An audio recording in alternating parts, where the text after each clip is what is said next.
We did it, boys. We did it, boys. Oh, we did it, boys. Oh, gotta get rid of that. Forgot that Zach rated me there. We survived a week without Betacuck content, but we made it to Wednesday night. Wednesday nights are for the cucks. And how about that pre-show from Mr. Nose Guy? Formerly Saturday Zach Live. If you're still not up to speed on the transition, Mr. Nose Guy, who you need to follow now, beat an entire Nintendo game in anticipation of the events tonight. Beat some Felix the Cat. Jamon picking Redeem in the background. Is he going to run it back? Is he going to say keep it? We got a little Jamar chase going on back there. Hangover from last week, but I wanted to acknowledge them. And yes, Jamon says run it back. Good luck to the Bengals playing in their first Super Bowl since 1988. Is that right? This weekend. This is it, guys. Jamon, I believe, will be in Cincinnati, hitting the bars, and watching it all come to fruition. I'm rooting for the Bengals. I'll be happy with either team. I will say that. Being a Packers fan, seeing Matthew Stafford succeed somewhere other than Detroit, it feels good to see him, finally get what he deserved. I've always felt that he's a solid quarterback, if not great. And sure enough, he's thriving in Los Angeles. But if I got to give the edge to the Bengals. Being an Ohio boy myself, Joe Burrow, Jamar Chase, it's fun to watch. What else is going on? Everyone should have their merch. By now. If you are missing your merch, let me know. I think we got everything squared away. We had a couple people change addresses in the 11th hour there. But I think everybody should be squared away now. If you're still waiting, let me know. I have a couple playmats. I have Zach's playmat and John's playmat. But other than that, if you're missing anything, hit me up. The artist has loved seeing the photos. If you guys have photos of you guys rocking the merch, whether it's the playmats or you're wearing the hoodies, the shirts, the artist loved seeing that.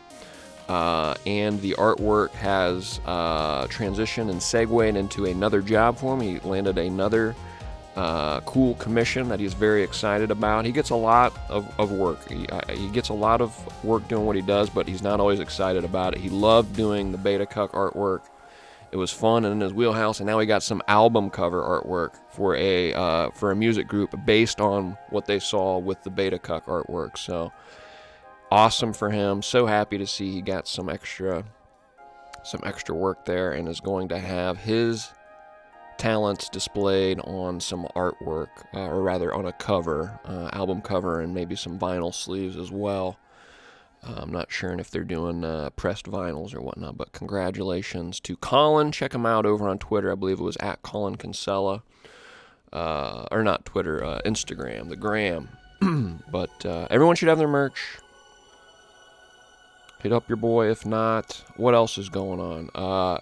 Kyle's coming back. Knuckle Clown is doing some trivia, I believe, next week. Got the movie trivia coming back, doing some 80s action movies, I believe, and he's doubling down on prizes. So be sure to check out at Mac East Studios, also where you can listen to Submersion Podcast if you want to get more Brahmatron content.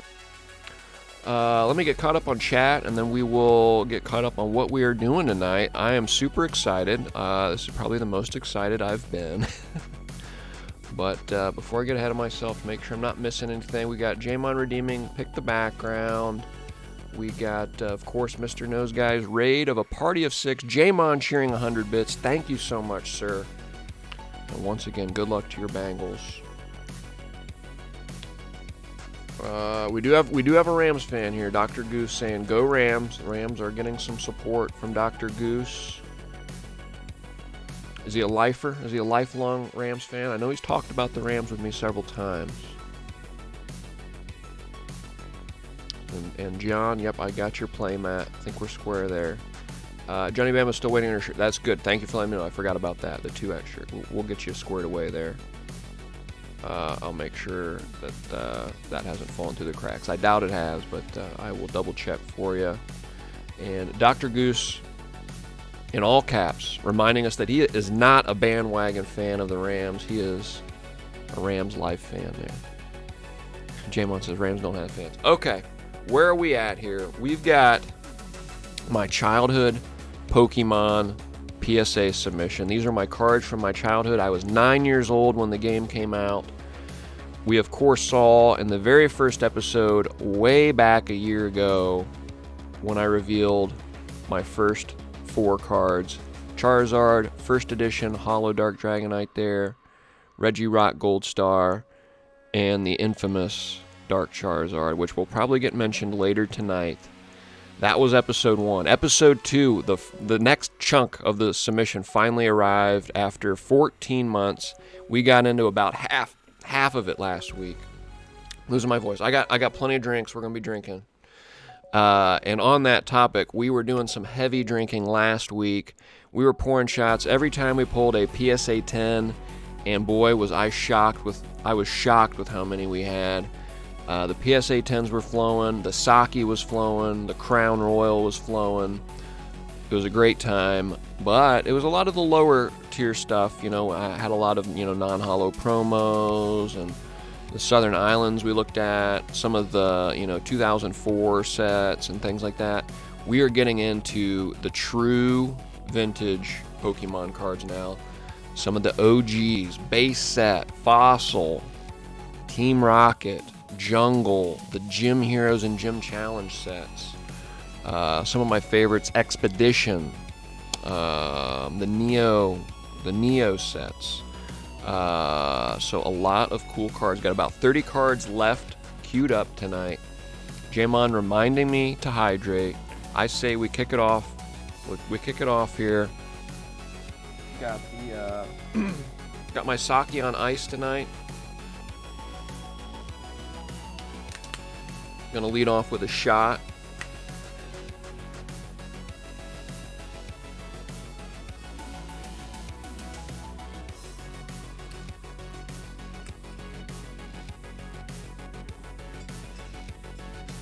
Gonna lead off with a shot of sake to get us off on the right foot. If anybody wants to join me, we're gonna be looking for more PSA 10s tonight. Is T-Brad out there? Is he doing father-daughter duties? Or is he out there? He's going to be running the books for us again. For anybody that wants to wager some beta coin.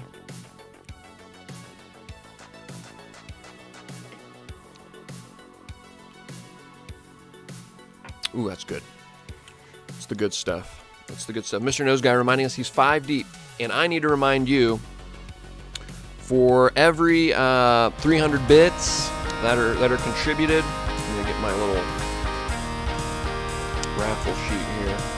For every 300 bits, for every sub, for every gifted sub, and for every 10,000 beta coin you spend to redeem, we're giving away raffle tickets. We're going to be giving away at least 15 packs of Pokemon cards here, probably next week. So we're going to be giving out raffle tickets. We'll probably throw in a few random off-the-wall ones, do some trivia, and throw some raffle tickets around. But we're going to have some fun with it tonight, so be sure to wager those beta coins. See if you can't get some raffle tickets headed your way. There's Jamon cheering 300 bits. Raffle ticket to Jamon. He's up to 5 raffle tickets for the big giveaway. Probably will give away even some more. You guys have been incredibly generous, supporting the channel here, and man, just the fun that I've been able to have with you guys over the past year, and all coming full circle here. Tommy Fresh is here. Perfect timing, my friend. Perfect timing. TKXE, 300 bits. Thank you so much. TK, where are you at on here? Are you not on here? Were you not here last week? TK. EXE. Wow, I could have swore you were here. I guess not. And Jamon gifting a tier 1 sub to the community. So far he's gifted 9 to the channel. Thank you so much for your generosity, and congratulations to Monteku. Jamon, TK, we're going to give one to Monster Kitty as well. She's always got to be involved. We got to aid her in her hunt for cute Pokemon. 1,000 bits from Dr. Goose. That's the 4-ticket special. Dr. Goose, thank you so much, sir. 1,000 bits. You guys gave a huge hype train to Saturdays, or I still want to call him Saturdays Act Live, to Mr. Nose Guy. Thank you for showering him. He totally deserved it. He was high energy and delivered some great content tonight. So thanks again, Mr. Nose Guy. If you're new, be sure to check out Mr. Nose Guy playing video games, top tier production quality, and excellent personality there. If you guys are looking for a fun channel to watch some gaming, gotta hit up Mr. Nose Guy. Johnny Bam, 100 bits. Thank you, sir. Thank you so much. But without further ado, again, where we're at, and we're starting with a bang. I heard so many people tell me this week they were so excited for this episode, which just added to it for me here, obviously. That you guys have been enjoying this. It's just meant so much to share this experience with you, and in my endeavor here to hopefully have a really nice and exciting collection of cards here. Maybe I'll be able to bequeath my collection to some kids someday. Who knows? Maybe we'll pass them down. Keep these going for generations to generation. Mr. Nose Guy, 1,000 bits. Thank you so much, Mr. Nose Guy, with the 4-ticket special. You've done enough, Mr. Nose Guy. But thank you. It's very much appreciated. All the support for the channel and with the pre-show hype show and everything. But where I was at, I was saying we have a huge one that we're going to start with tonight. The Skarmory Expedition Holo. If we get a PSA 10 on this, it's $6,000. The population of this card in a PSA 10 in the world. I got my matrix here. Let me pull this up. This is an extremely rare card in a PSA 10, meaning absolute pristine condition. The Skarmory is, when I first did this, there probably have been a few more with people sending their cards in to be graded, but there were only 6 at the time that I submitted my Skarmory to be graded in the entire world, because you're so inclined to get roller marks, and it's so easy to show up on there. Jamon, 1,000 bits. Oh my goodness, guys. Thank you so much. The hype train is officially rolling here. Level 2 hype train on Betacuck Investments. Hopefully getting some extra traction on the homepage. Another 4 raffle ticket special. Jamon really wanting those raffle tickets. I gotta provide some content here though, guys. You guys have been showering me with all the gifts here. We need to get cracking here. I poured some more sake. I'm already losing my voice. Oh my God. TKEXE. This might be the biggest. This is the second biggest. Still nothing to sneeze at. 2,000 bits from TKEXE. We had one $125 donation one time, but TKEXE firmly planning himself with a massive contribution to the channel here. This all goes back into more products and stuff to upgrade my stream. It's come a long way. If you even watched my video a year ago, I was proud of what I was able to do a year ago. But we've come a long way. Next thing I'm working on is improved lighting. The stage here is a little dark. Want to get some improved lighting solutions here. Easy tear down, all that stuff. Something convenient. Thank you so much, TK. John, we got to give you 8 tickets. Thank you so much, sir. Okay, let's do it. T-Brad, Tommy Fresh, formerly rebranded. Tommy Fresh. You guys changing your brand all the time. The Skarmory grades. So here we go. Bringing this box. I just opened this moments ago. There's been no tampering. Oh, one other thing I need to mention. I have to mention. I'm sorry. I promise we're going to get underway here. Alex, right now, if you're out there, if you're watching, bud, I apologize to you directly. I apologize in the group chat, Discord, everywhere. But he was not tampering or tinkering on the scale that we originally thought. He looked up 2 cards. He cheated 1 time. Got away with a few thousand beta coin. But everyone wants me to bury him. I can't. I can't say anymore. We teased. They were all jokes, but I don't want him to take it too personal. I want to apologize sincerely, bottom of my heart. If it went too far, I'm truly sorry. Did not mean to make you feel bad in any way or say anything to actually hurt you in any way. The people wanted blood, and we were having a lot of fun with it. We were having a lot of drinks. We were getting very, tipsy. I had a hangover the next day on a weeknight. There was a snowstorm, thankfully. Knocked everybody out, but I said some things, and if anything crossed the line, the perfect apology would be to show the Skarmory. Okay. I love you, Alex. If you're out there, much love, my friend. Tremendous guy. No cheating tonight. Let's keep it all above board. Let's have some honest betting, and it starts right now with this impressive beast of a card, the Skarmory Holo from Expedition. Here we go. Let's take a look, boys. So the betting is live right now. What grade are we going to get? PSA 10, $6,000. A 9 would be $300. An 8 would be $100. Can we get one of these 3 grades? Can we get the proverbial PSA 10? Got everything situated, got everything squared away. Oh, pardon me. Woo!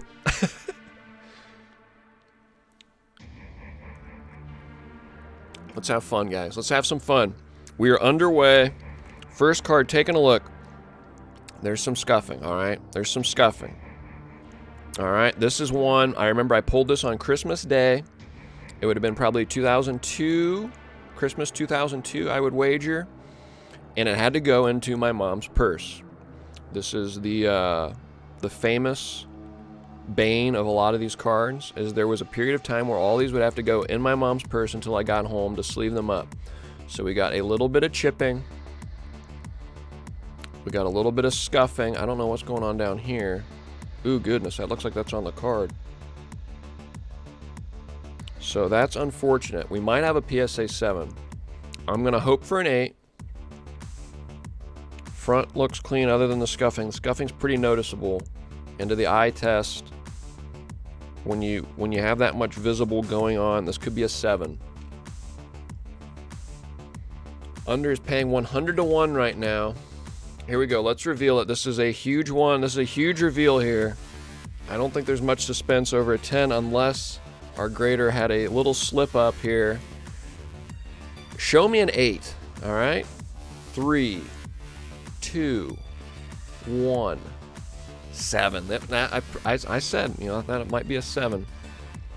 It is a PSA 7, so not a high dollar card here. Fortunately, most of the cards we're going to see here are going to be in much better condition down the stretch here. I think we do have some opportunities at some PSA 10s. So stick with us here. We're going to have some high dollar cards, I promise. 4 Charizards queued up, boys. 4 Charizards. Adonai winning 15,000 beta coins. That's a raffle ticket right there, my friends. With his gamble of 10. Oh my goodness. What a payout of the century there. Hey, we got a level 3 hype train for anybody that's that is down in the dumps on their gambling to kick us off here. Here is a Choo-Choo. It looks like a Corgi. Did we just unlock a hype train Corgi on the channel here? Sure looks like it to me. Level 3 hype train emote. the celebratory Hype Moi Corgi. It could be a Shiba. Could be a Shiba Inu. But here we go. Next card on the docket. It's going to be a little bit of a less exciting Pokemon. Again, we're ramping up. We're ramping up. Let me get my phone situated. We're ramping up here. Each card is going to get more exciting than the previous. We got a Dugtrio Holo from Expedition, alright? So this one's a little cleaner on the holofoil pattern here. Centering looks to be pretty good. Harder to tell on these Expedition cards, but centering looks pretty good. Holo looks fair. It's not going to be a 10. And then edges and corners, so a little bit of softness maybe. Whoop.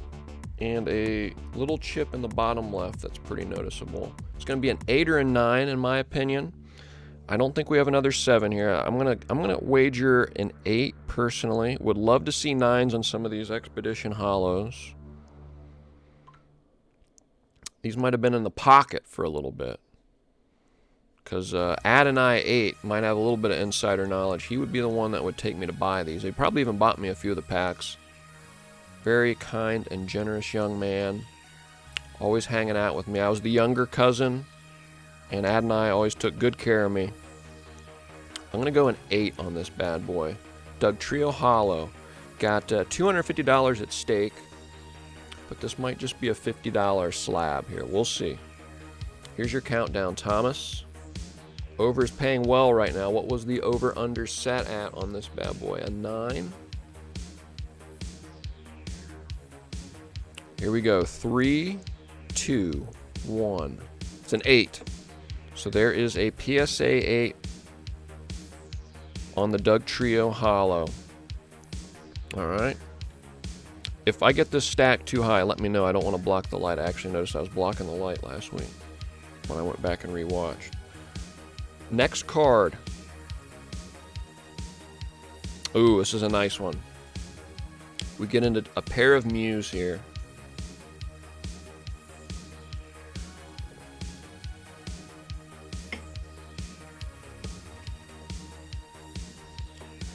We're going to start with the non-holo here. This is the Mew Expedition. I love the artwork on this bad boy.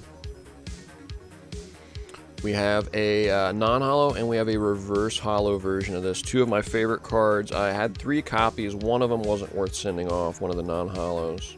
This one, though, I felt was in contention for a really good grade. Looking at the surface here, looks to be a very nice card. Looking at the back, looks to be a very nice card with a little bit of chipping there in the top left corner. Bottom left, bottom right, and then the surface on the back. Very clean, I think. Centering. A little, well, just a hair bottom heavy. I'm going to hope for a 9 here. Obviously want to get 10s on non-holos here, but I don't know if this one's going to be in contention for that. We'll take a 9. Going to 9. Tommy helping out with the gambling here. Too many 10s. Could this be at line bet high? We at Betacuck Gambling are bullish. Could this be a 10? Could we break the seal here and get a 10? I'm going 9. It is a mint 9 Mew from Pokemon Expedition 2002. Adorable artwork. Is Monster Kitty here? What grade does this get in terms of cuteness factor? I think this is a 11 out of 10 if you ask me. This is a top 5 artwork in the entire game.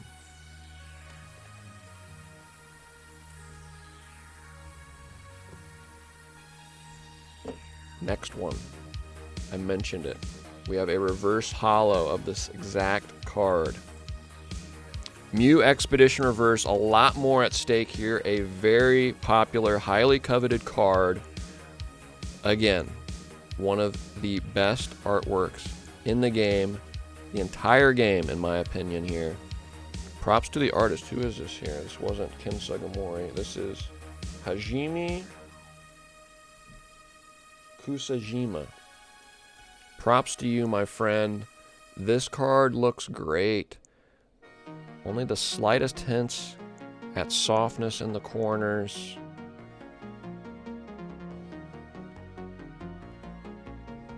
Clean looking card.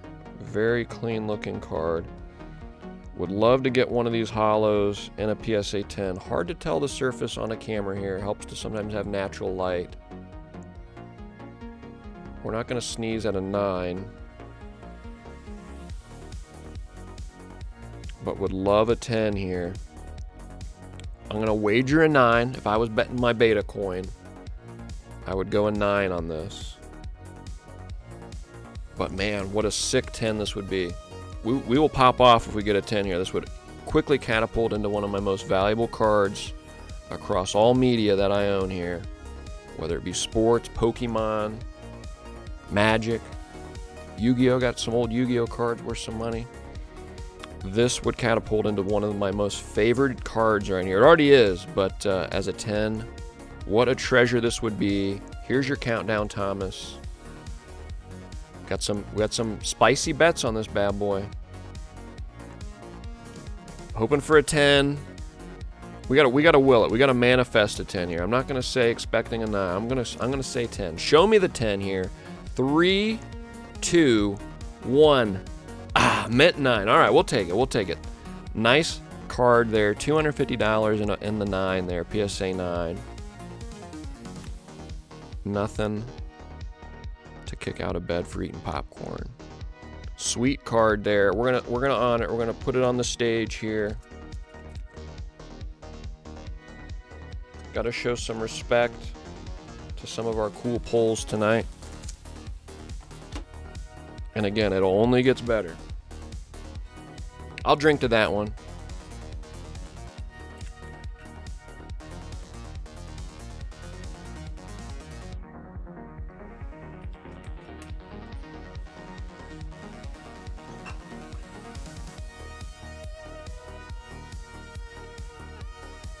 How we doing? How we doing? Who's the big winners so far tonight on the betting?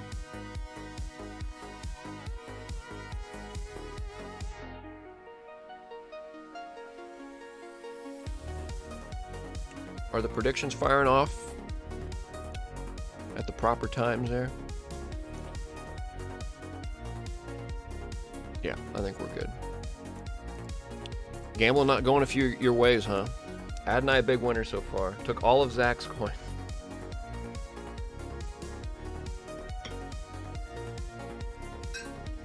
Gotta take the edge off work, you know. Gonna dip into some Crown. My dad always put his Crown in the freezer. So I got my Crown tonight. I've got it on ice as well. Little like father like son moment here. Gonna sip on a little Crown.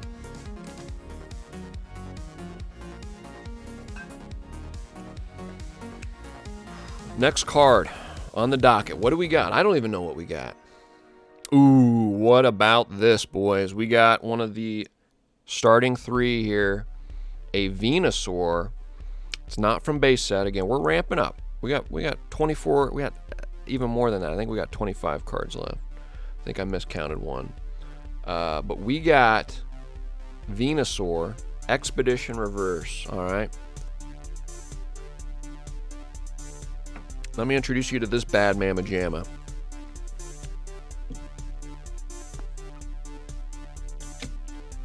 Right here, twitch.tv/Brahmatron. Look at this. You guys love this little gadget I invented? I've had nobody mention anything to me about this. Like, we got people that like hold it like this on their stream. They're like $1 million channels and they're doing this to reveal their grades. Like, come on. Or they got tape or some bullshit. Like, look at this gadget right here. Hit me up if you want one of these. I'll make one for you for several $100s. Just kidding. It does take a lot of time though. It's kind of a pain in the ass. We got Venusaur Expedition Reverse Hollow here. Nick, how many of these cards do you remember, man? We need to get Nick's cards graded. If you like my collection, Nick is right there with me. He rivals it. He's got the Blaine's Charizard Holo. He's got the Expedition Charizard Holo. Oh, man. He's got a really cool collection as well. We need to get his stuff graded. It'll be a fun reveal if we do that someday, too. But Venusaur Expedition reverse here. I'm going to wager we probably got a little bit of surface wear on this bad boy. Is that on the card? There's something trapped in there. I don't know. Looks relatively clean. A little bit of scuffing. And then our edges and corners. Looking pretty good. Looking pretty good. Bottom left one sticks out, and bottom right one sticks out to the naked eye. This is going to be in between an 8 and a 9. In a 9, we're looking at $225. In an 8, we're looking at $175. I think we're right in there. This one looks a little worse, I think, than the Mew. This could dip to an 8, but would love to see this in a 9. It all comes down to what's on the surface there that I'm not seeing on cam here. What's chat thinking? What are the bets thinking? What's Vegas thinking on this? Looks like people are leaning on the over. Where was the over under set at?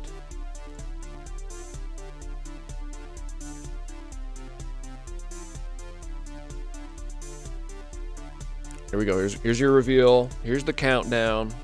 Let's find out what we have here in this reverse holo Venusaur. In 3, 2, 1. We got the 8. Okay. So I had that inkling that this might just be an 8. Still sick card there. Nice to have it slabbed. It won't pick up any more damage in there. This will be a long haul card for me here. Again, from 2002. Very cool artwork.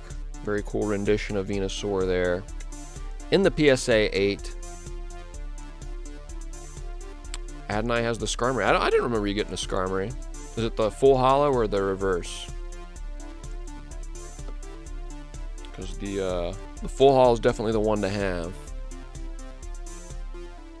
But reverse would still be cool. Oh, here we go. Full holo, he says. This, again, we're into a very nostalgic chunk of my life here with these Expedition cards. We're talking about top 5 artworks. This one also cracks into the top 5. Looking at the back here before I make the big flip here, a tiny little chip in the top right. Tiny little bit of, softening down here in the bottom left. What do you guys feel about this bad boy? Alakazam. Would have loved to have pulled this in a full holo in my day. We got it in reverse though. And I can see this one, provided it's not on the case, which I don't think it is. Some pretty noticeable surface wear on this one. I would have probably had this in a deck. I did have a Psychic deck with Alakazams in it. I probably would have made room for this. Even with it in a sleeve, it picks up a little bit of surface wear. Changing it from sleeves, having dirty playing sleeves. This one's probably going to be an 8, maybe a 7. I would be going under. If the line is at 8.6 on this one, I'm going under. I don't think this is going to be in contention for a 9, but the back is pretty darn clean. If we were just grading on the back alone, this is a 9 for sure. When we flip, though, centering's perfect, but there is surface wear that probably drops it another number grade, if not 2. So I'm going to go... Yeah, it's pretty darn noticeable. You can see it even on cam.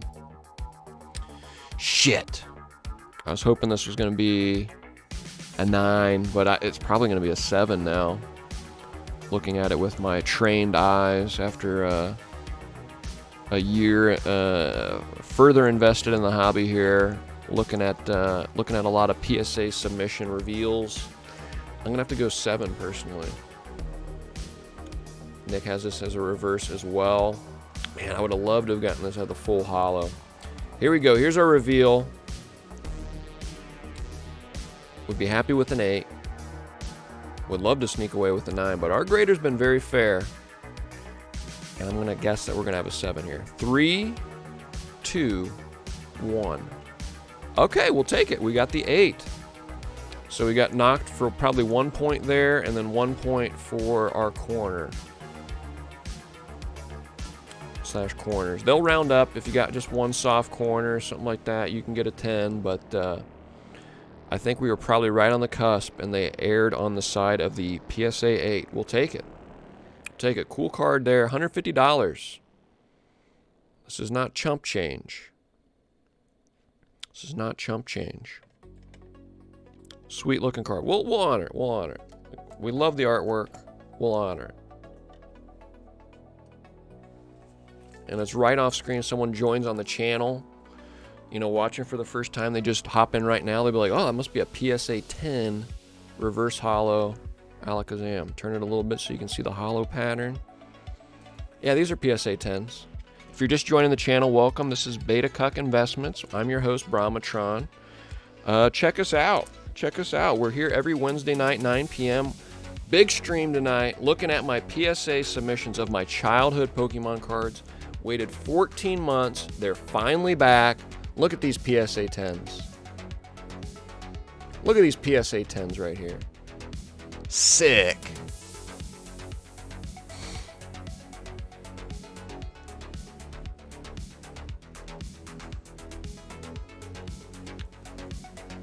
We'll take a look at them, Nick. We'll go through them with a fine-tooth comb. Next card. What do we have here? Again, I don't even know. Oh, here we go. Here we go. I'm hoping we have some PSA 10s here. This is directly a gift from Ad and I. Immediately I can see a little softness in the bottom left corner. Otherwise looking pretty good on the back here.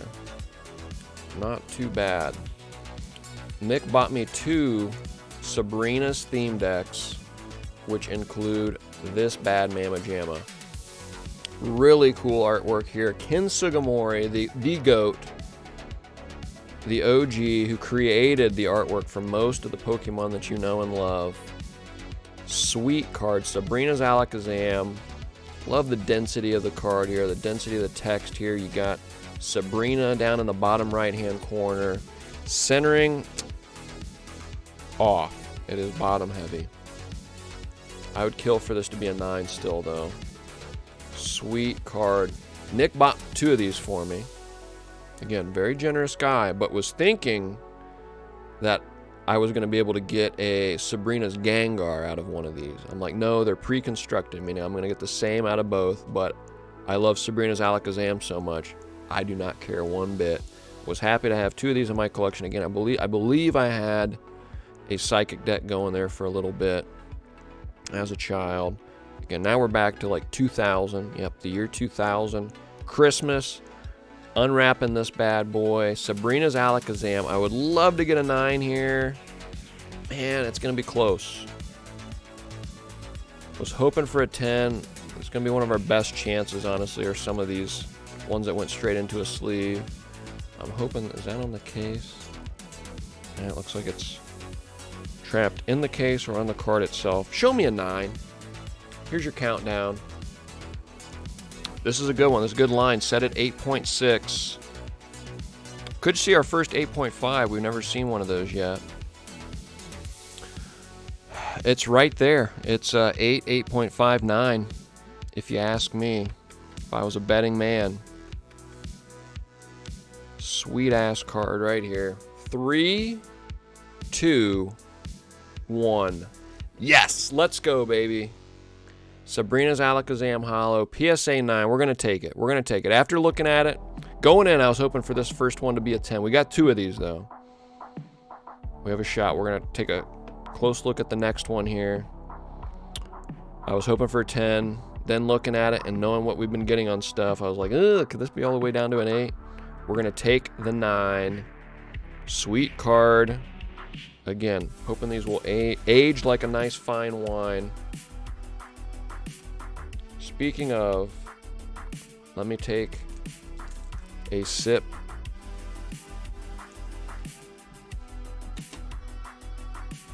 some crap.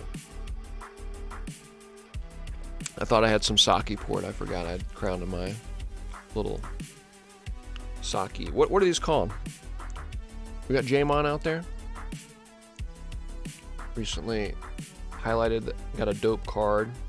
What are these called in Japan?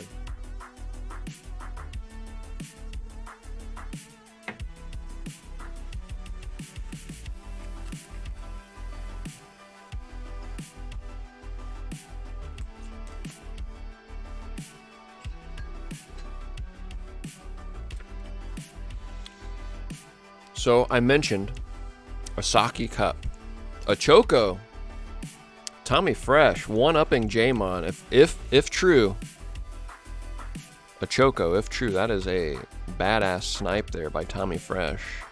I'm gonna try to train that one to memory. People have been calling me Encyclopedia Brahm recently. On 2 consecutive days, I was referred to as an encyclopedia, and I gotta train a choco to memory. All right, we got it. It is registered in the archive there. Taking a little sip from my Choco. Don't just speak it, he drinks it. That's pretty badass. All right, here we go. Should be the same thing. It is Sabrina's Alakazam. I don't remember my corners looking like this. God, I took such good care of my cards.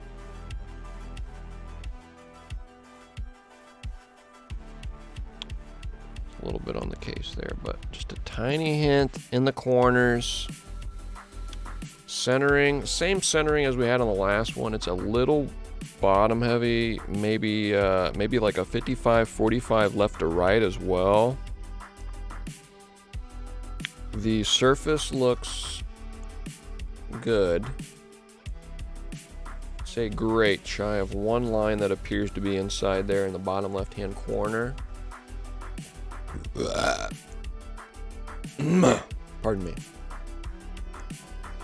I'm hoping this one is still in the ballpark of a 9 here. Little disappointed seeing these now with my adult eyes. Not a 10. It's not going to be a 10. I'm going 9 on this bad boy.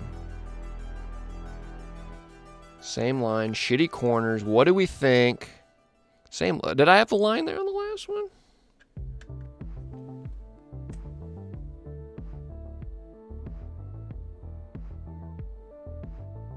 There's a little bit of, there's like a surface like mark there. I don't know what you'd call this, like ultimately what would count as a demerit though at PSA. But this one has a noticeable line, slightly off centering. Corners have got some softening, nothing crazy, but I'd say this corner's the worst of them. Come on, I'm gonna go a 9 again. This one could err down to the 8. I thought that on the previous one though. So Vegas, what do you have for me, guys? We got an even split right now. Here's your countdown, Thomas. Stop the bets. No more bets. What's my kitty up to tonight? I don't know where Crackers is at tonight. She might show up. Here we go. Show me a 9. 3, 2, 1. We got it.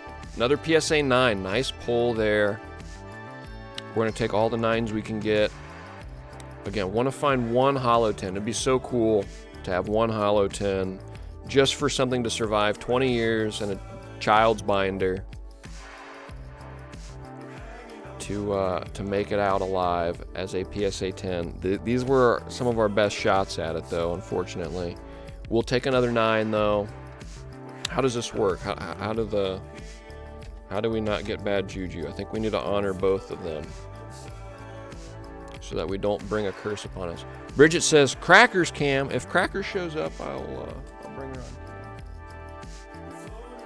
I don't know where she's at. She was in the bathroom laying on a towel I have in there. I don't know if she's still hanging out. But Cracker's the official Crack-a-Pack cat. If she shows up right here on the desk, then we are going to crack a pack. We're going to do a giveaway. We're going to do a giveaway tonight. Even though we're doing a big giveaway next week, we'll have to at least give away a pack because you got to crack a pack when the official Crack-a-Pack cat of Betacuck Investment shows up. Jamon, did you redeem background again? He did. He did. He doubled down on the Jamar chase. I appreciate keeping it the same. It's less work on me for sure. Here we go. Again, we're ramping up. We have a whole other box yet to get to. So we're ramping up. Cards will get cooler and cooler, although this one, I don't know, maybe not here. Still a cool card. We're not going to, again, we can't persecute anything here. We have a Misty's Tentacruel. Look at this. Cool looking card. Ken Sugimori art. You know it when you see it. Where's Monster Kitty to give us a rating? The music is the... Guys, the music that... I have it on shuffle of like a playlist of 150 songs. This is the Summer of Pokemon theme song. Of course, featuring Tentacruel Summer and July Burns Red. This is a sweet song. Sweet song. I don't think it's going to give us a better grade, though. This is probably a 7. This one would have been like a grandma's purse scenario. I remember getting this at a Sears at the Pickwill Mall. I rode with my grandparents, and we took the back fucking roads. I swear we went through Port Jefferson to get to the Pickwill Mall. I swear. And at the Sears, I bought the Misty's Tentacruel theme deck. And boy, the hollow pattern is looking rough. Looking at other things though, centering pretty good. A little top heavy. Only by a hair. Definitely wouldn't get knocked on that. So everything's looking good here other than the surface so far. The back, we got some chipping in the corners. God, that surface looks really rough though, guys. I'm thinking this is probably a 7 just on surface alone. It looks like what you expect out of a kid's Pokemon card, which again, I typically was at a higher standard with my Pokemon card collection here. It's a 7 or an 8. It's probably a 7, could be an 8. Take that for what it's worth as you place your bets. Mr. News Guy once got lost for 2 hours between Sydney and Pickwill. How do you do that? It would have to start by like going north into Port Jefferson first. Oh, Tommy's being a dad right now. Okay, no worries. We are not going to get mad at Tommy for being a father. And for what I'm seeing, tremendous father. He is so excited to be a dad. Can't say congratulations enough. Beautiful little girl. He just oozes excitement about being a dad. It's pretty cute. He's a good guy. So we're gonna forego betting on this, but informally, where were you guys landing on this? I'm gonna go 7. Here we go. 3, 2, 1. It is the 7. I'm getting pretty damn good. They could hire me. I hear this is a minimum wage job. Joking aside, they had a huge job fair. They doubled their staff. They doubled their square footage imprint out there in Cali. And it is a minimum wage job out there, which stinks, but would be really fun just to look at cards all day and throw grades on them. But I feel like I've got a hive mind here going with the grader. So that's good. I feel like we're getting fair grades.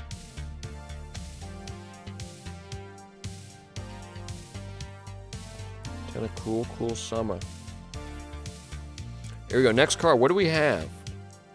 Tommy Fresh would be the only other person to know unless someone's cheating out there again. Let's refrain from cheating. Okay, Brock's right on it. This is going to be another rough grade, I think, because this one saw some play.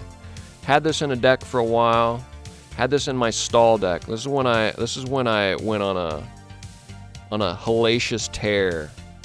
So Adonai and I played a lot of Pokemon, but once I got the stall deck going, it became this huge hurdle for him to overcome. He finally beat it after years. Finally beat it after years. Top right, got chipping. But this was in it for a little while, but too low of hit points for a stall deck. And there is some table wear, surface wear there. It's going to be probably a PSA 7 again. I don't notice anything else that would knock it any lower, although the centering is a little off left to right. I would wager this is probably a PSA 7. Not a huge card anyways. If you're going to throw away a few 7s, you know, Misty's Tentacruel and Brock's Rhydon is a fine place to do it. But this is probably a 7.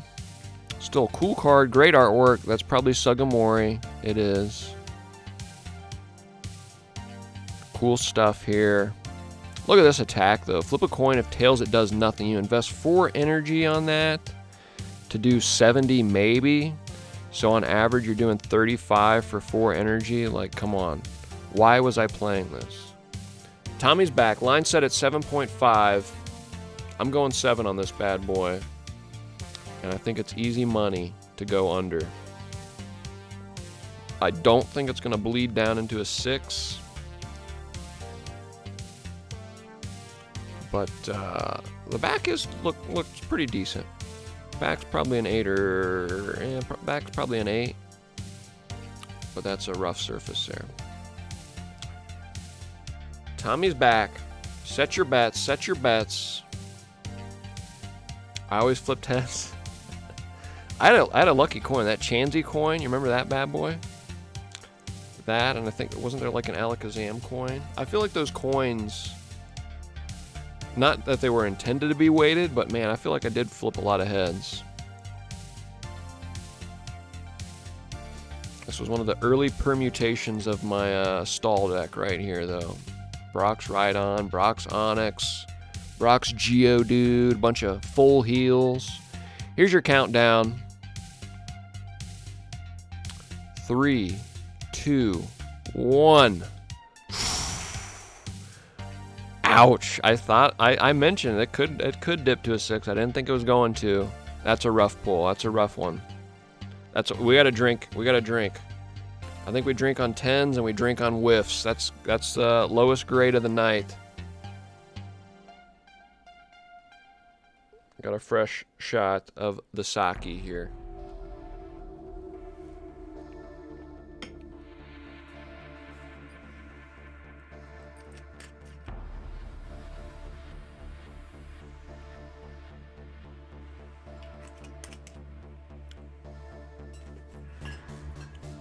We're done. We're done with that box. We got one more box, and I've been promising some big cards.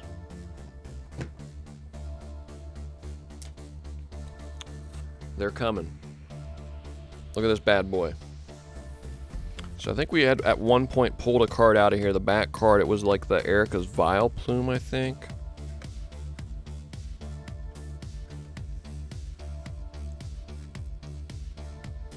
Let's see, we got some more gym trainer cards. It is Erica's Vileplume. Let's see what's at stake here on this.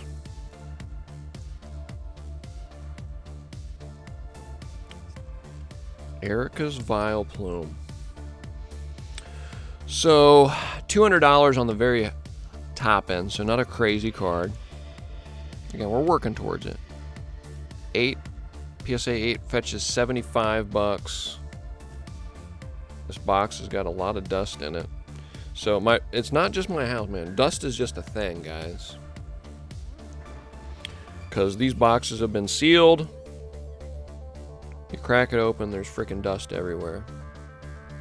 I assure you the back of this card, though, looks clean. We're really just looking at the corners, which look pretty awesome. That is on the case. There is a blemish there. That is on the case.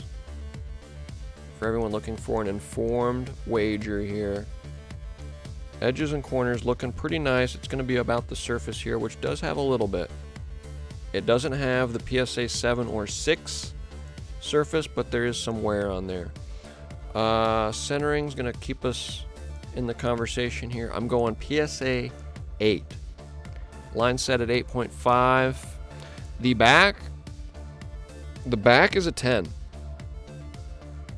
This is a PSA 10 back.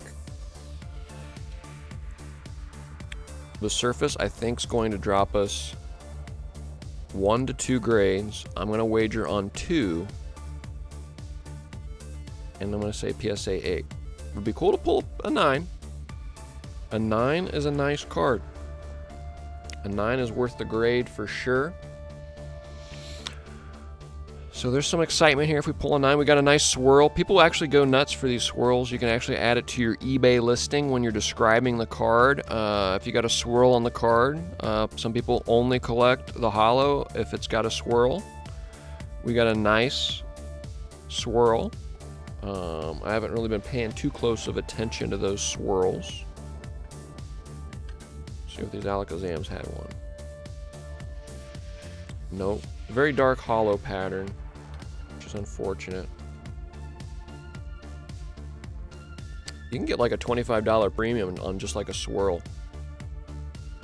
Unfortunately, don't have a prominent swirl there on those, but our Vileplume does. I'm going PSA 8.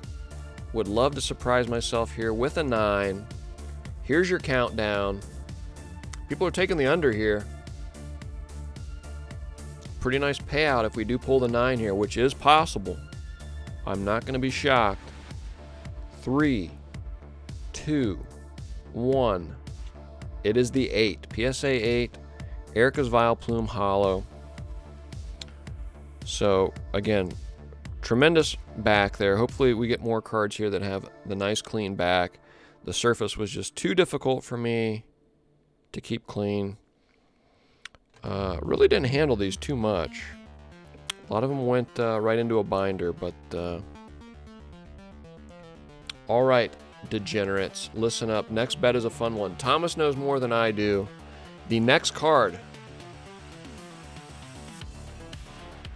we're going to do the over-under of the next 2 cards. Combine the scores. Combine the scores. Okay, you degenerate gamblers.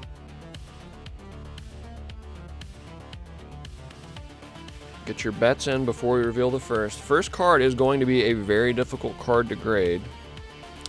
It is a Clefable from Gym Heroes. Erica's Clefable. Let's take a peek at it. Oh, look at that. Don't even need to look at the name. I can't see it from here. You know it is Ken Sugimori. Oh, I'm wrong! Atsuko Nishida.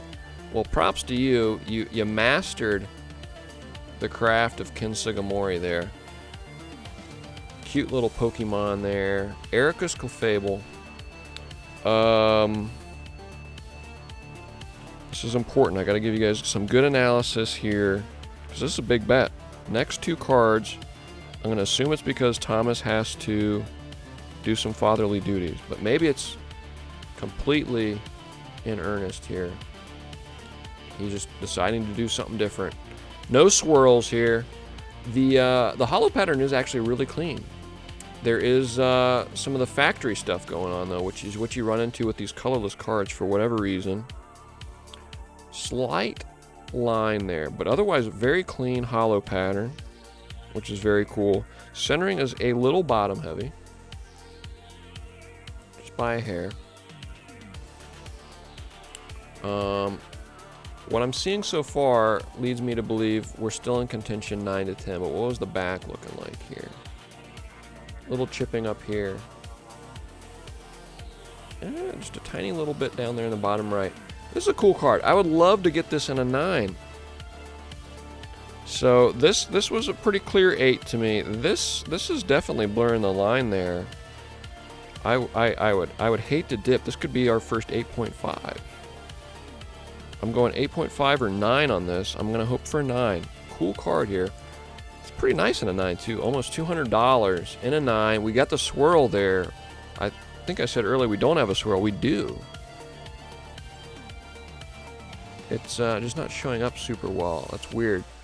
Oh, you know what happened here? The foil pattern, it terminated. This happened on one of my MetaZoo cards. So there's a line here, right where my fingernail is. That's where the foil pattern repeats and starts over. And you can see where the swirl stops. So I wonder what that does to a card. Because the factory roller, the roller on the flatbed, or whatever they were printing this on, didn't actually leave a mark. That's just where the pattern starts over. Interesting. Boy, I don't know. Maybe if that doesn't knock you down, honestly, this could be a 10. I'm gonna say 9. I'm gonna say 9.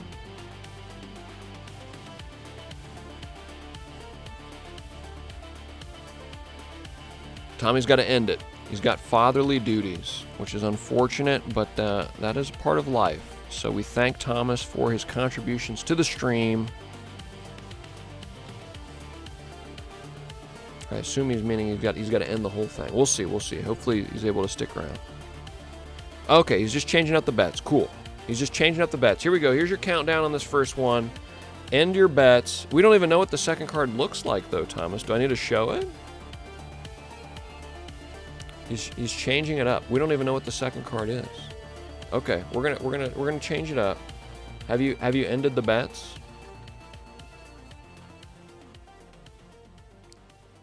Okay, Tommy's not ended the bets. He said let it ride. Here's your second card that we're gonna look at as well. Okay, Zapdos. We're getting into the iconic stuff. We're into Fossil. This is the third set of Pokemon. So we're back to very early 2000. Zapdos, it does have the I could have swore this had the error. It doesn't have the error. This is a nice looking Zapdos. The hollow pattern looks nice and clean. Centering looks good. This is a nice looking card here. The back though has chip there. Clean there. A little bit of chipping and some softness down there. So there you go. These are our next two cards. I'm gonna put this one back in the box. Thomas is giving you 20 seconds for a fun little special bet here. This Clefable, I think, is a 9 contention. Honestly, it could be in 10 contention. I doubt it, though. So hard to get a 10 on these old cards. Little bit down there. Some funky stuff with where the foil pattern ended. I'm going to err on the side of caution as a bettor and say this is a 9. Here you go. He's counting it down for you. In 3, 2, 1. Okay, no more bets. No more bets. No more bets. 4K on the under. First card, Erica's Clefable. 3, 2, 1. It is the 9. Nice card. Nice card. Very cool one there. We got to honor that. That is a cool pull. Surprised I was able to keep that in as good a condition as I did. All things considered. Erica's Clefable. 175 and a PSA 9. Sweet looking card. Got the interesting half swirl there. And then we had the Zapdos.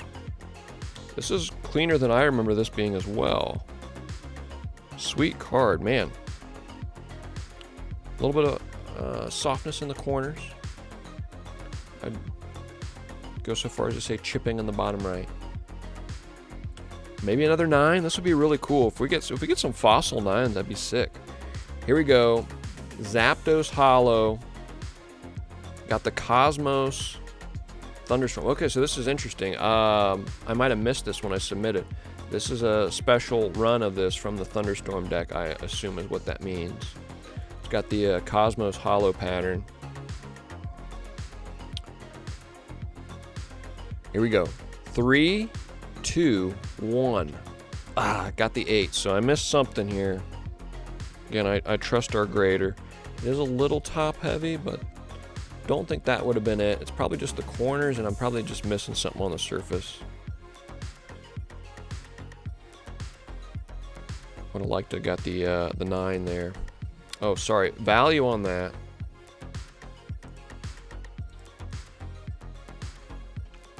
$50. 125 on a 9, 250 on a 10. I think that's a pre-con deck card, so pretty common. And that's probably why it doesn't hold a whole lot of value. Now we're getting into some Team Rocket cards here. This was the 4th set. We've got the Dark Doug Trio. So, a little bit on the hollow pattern there. I immediately notice. I'd say we're in 8 contention still with the hollow. It's not crazy bad. There is a half swirl there. Centering a little off, a little bottom heavy. I'd say noticeably bottom heavy. And our corners, honestly, this is a pretty clean card. Just a hint at wanting to show a chip there on the bottom corners. Top corners look really good. With the back looking as good as it does, I'd say this is around an 8. I think this would stink for this to drop down to a 7. In an 8, $75. If we somehow pull a Miracle 9 here, $100. The 10, $250. So not a crazy card. Pretty cool though. Pretty cool artwork there. Doug Trio never really getting the love it deserved. Got the half swirl there. Get those wagers in here. This could be really anywhere on the map. I'm going to lean towards an 8 though. Did I miss anything? Simply Thick. I don't know if I recognized your bits there. Thank you so much. That was a while back, but I don't remember calling out Simply Thick. Thank you so much. 100 bits. Much appreciated. So here we go. No more bets.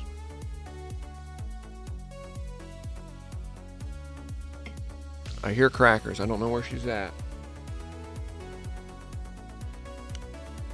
Show me. I love a 9, but I think it's going to be an 8. Hopefully not a 7. 3, 2, 1. It is the 8. All right, there we go. Dark Doug Trio in a PSA 8. Nice little slab there. Hollow pattern looks pretty dang cool. Got it large and in charge. The artwork on the Pokemon itself pretty small there. Jamon redeeming Hydrate.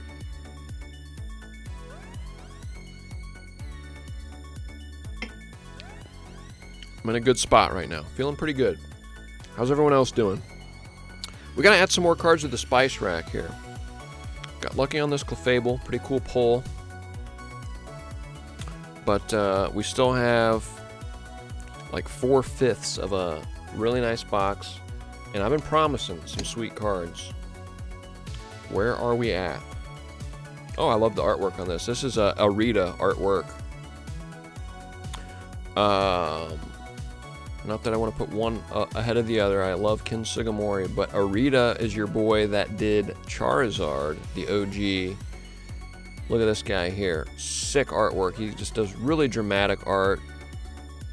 It's got a more mature feel to it, I feel like Arita does. Still working in the watercolors, but Dark Machamp. Perfect artist for the set here. Team Rocket. Needed a dark feel.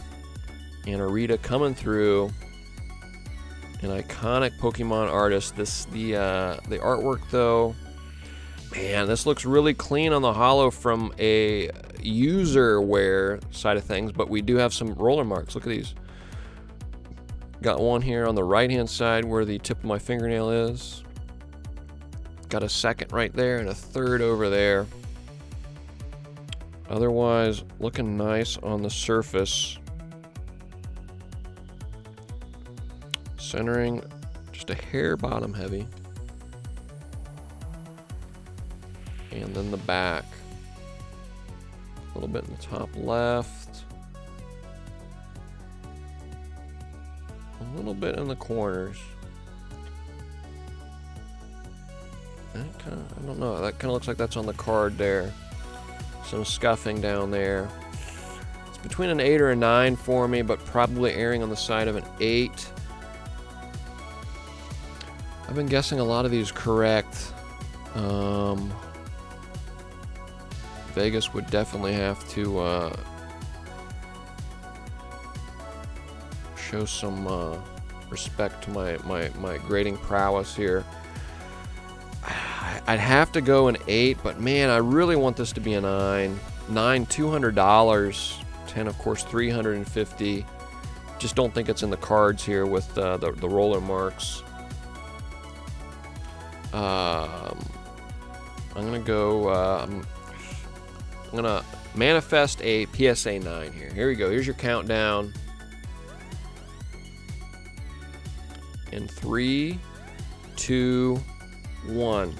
Ooh, we got it. We got it. Dark Machamp Hollow PSA 9, $200 card. That's a sick pull. Snuck up on us there. I was afraid we were gonna pull an 8 there. It made it through. Made it through my childhood as a PSA 9. That is no small feat. That is a cool one. Again, love the artwork there. By Arita. That is a nice one. Jamon buying a compliment. Oh my goodness, what have I not said? I know Jamon's redeemed some compliments in the past. Here's a quick story while I queue up a compliment for Jamon and we hit the home stretch here. I was talking to my coworker today, and he asked me, "Are you streaming tonight, doing your PSA or reveal or something?" I said, "Yeah." He's like, "I walked in on my dad the other day, who's a senior citizen at this point, but and I don't know if he'd necessarily be offended by me saying that. One of my favorite people I've ever met. Just has a tremendous personality. I love this guy." And my coworker walked in and he said his dad was sitting there watching Betacuck Investments. And my coworker was like, "Dad, what are you doing?" And he's like, "I'm just watching. This guy, he's pretty funny. He's pretty good. He's on this really long compliment right now. He's got like a 10-minute compliment going." And I found that entertaining. So I don't know what video that would have been. He was back in the archives apparently, but he's really good at giving these compliments. He's like on like a 10-minute compliment. But his name's Mike. Tremendous guy. Got a great lease on life. Raised some tremendous kids and some phenomenally intelligent and gifted grandkids. But he's not the one that's supposed to be getting a compliment. It is Jamon, with notably less children. I think he's got a dog. Nice girlfriend. Really cool girl. Went to high school with her. Cool person. Good person. But Jamon is the guy that needs to be complimented. Jamon. What have I not said about Jamon? I love Jamon. Jamon is one of the main reasons I kept this train rolling. Just his enthusiasm. He was here for the very first PSA reveal 1 year ago. His enthusiasm and wanting more content is one of the, I'd say, 75% of the reason why this channel exists right now is because of Jamon. Can you say much higher praise than that? A majority of the existence of this channel is because of the existence of Jamon and his enthusiasm for the channel. He makes me feel good and warm and tingly inside doing all this. He is a true Betacuck, as Tommy Fresh says. But slights aside of the term Betacuck, we're taking it back. But Jamon, in no way, shape, or form, is less than stellar person. He is of the highest order. I love Jamon. Tremendous guy. He's one of those you just want to bring him into every group. Every group setting, every party, you just add Jamon to it.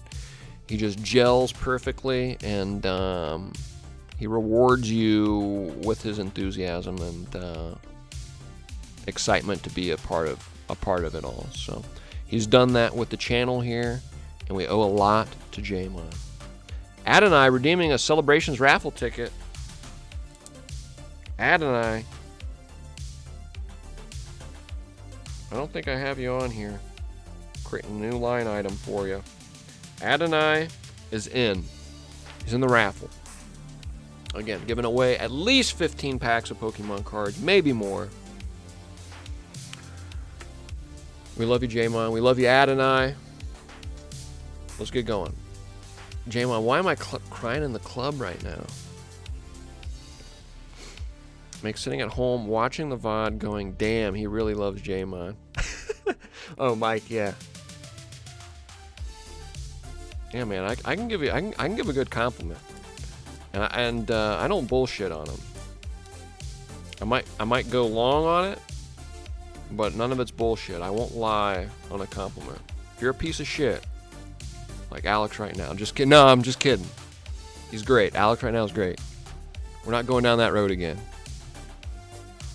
But let's get back on the rails here. Most exciting part of these boxes coming up. Oh my goodness, talk about sweet artwork. We're not dragging Alex anymore. No, we're not doing it. We're not doing it. Rocket Scyther, Gym Heroes, Ken Sugimori art. I know what this, I could draw this from scratch without flipping this card around. This artwork is emblazoned in my head. Look at that. Fucking baller, dude. Rocket Scyther, got the Rockets insignia and portrait down there.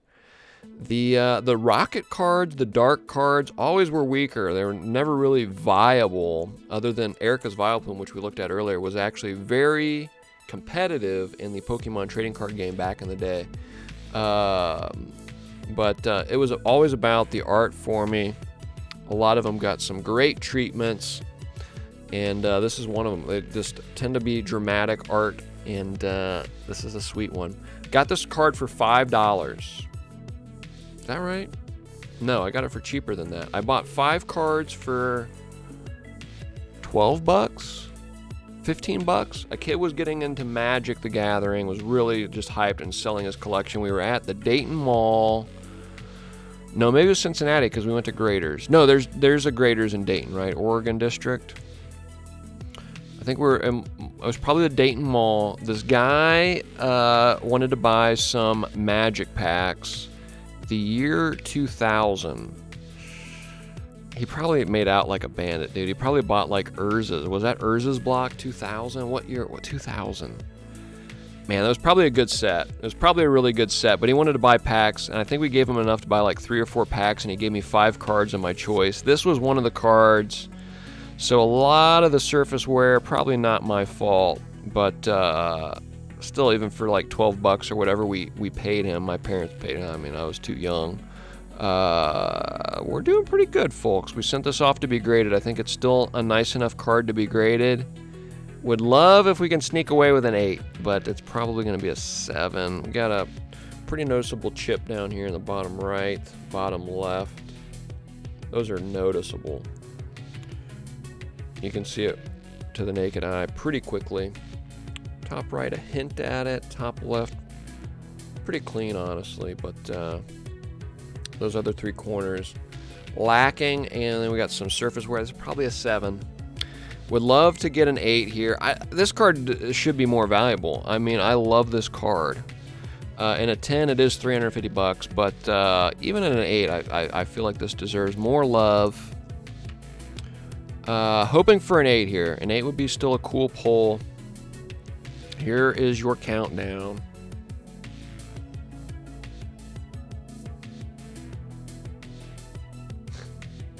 J-Mon is conspiring to make my dancing video a GIF. Here we go. Rocket Scyther, 3, 2, 1. Ooh, damn. We got a drink. We got a drink on that. I did not see that coming. Is it fair? It probably is fair. Still would not have guessed it. This is a PSA 6.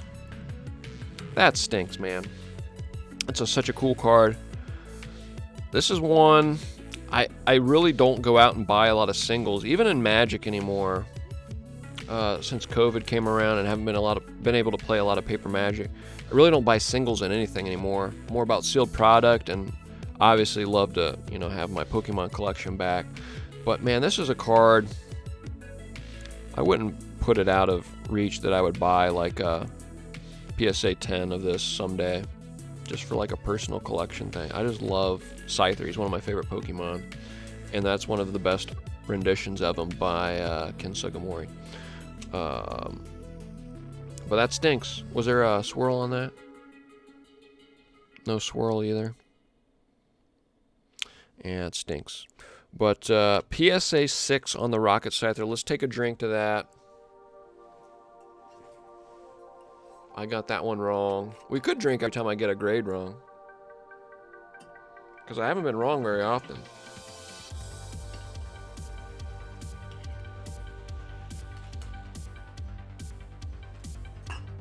I danced to the Running Man song earlier, that old meme from like 2 years ago, and Jamon's trying to make a gif out of it.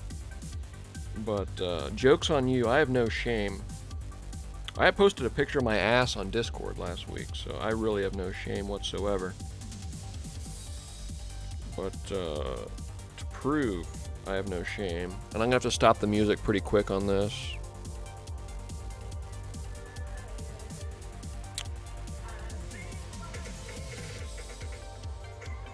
Doing the Running Man.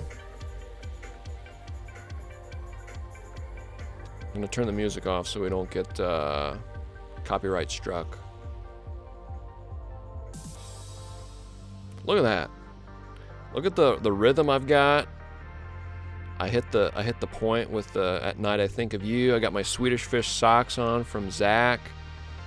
Got my Green Bay. Give you a nice little smile at the end. No shame whatsoever, guys. Life's too short to not have fun. And I'll drink to that.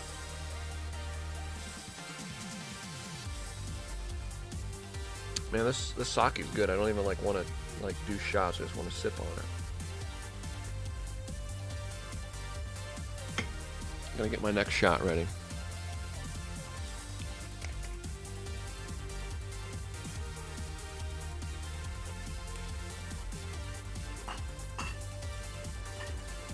Okay, where are we at? Okay, 13 cards left. 13 cards left, and how iconic of a card is this? I can't imagine this being in good condition. This was the first card I saw from the set. We're gonna get into stories on each of these, so buckle up, guys. I believe it was Nate. I'm gonna bastardize his last name so you can't dox him. Nate Frittles. Nate Frittles, so you can't dox him. He showed up to school like the day this came out. He had the complete set. His dad was buying the fucking complete. His dad was addicted to Pokemon cards. Don't let anyone tell you otherwise. And they were frickin' doing swindle jobs at the trade days. They were like top tier grifters trying to trade you like an uncommon Magmar for like your holo rare, and they're like, this is a sweet Magmar. You want to give me that Charizard? It's like, no.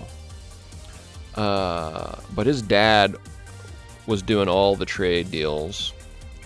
But this was the first card I saw. Nate, of course, showed up with Lapras. I don't think it was this specific one. Maybe I traded for it. This card's looking rough. I don't remember how I came into this one. The holo pattern really dinged up. We're looking at probably a 7. If everything else holds up. Centering is pretty good.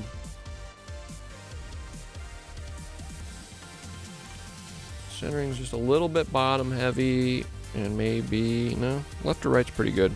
Just a hair bottom heavy. The corners look okay. The top right's got some softening. Man, I don't know. It's not going to be an 8, I don't think. But I don't think we're going to dip to a 6. I'm going to go 7. I'm going to go PSA 7.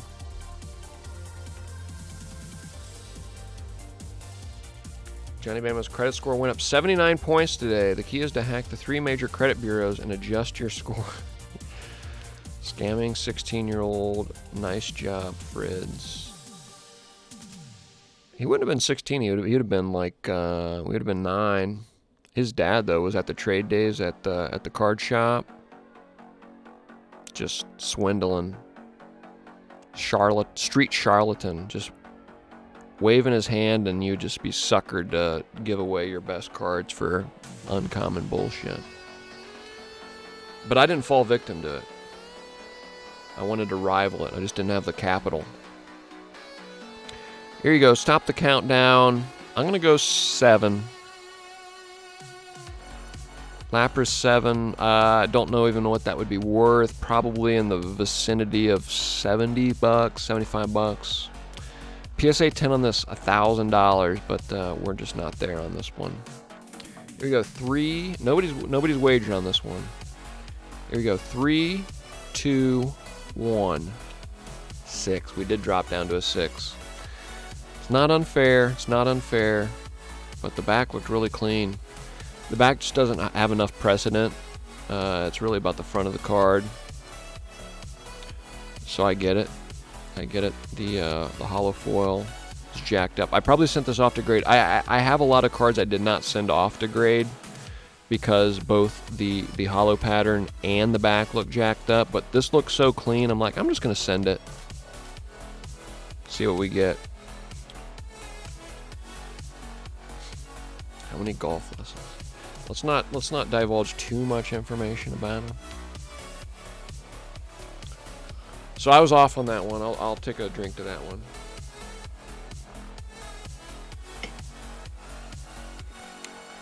We're ramping. We're ramping. Look at this.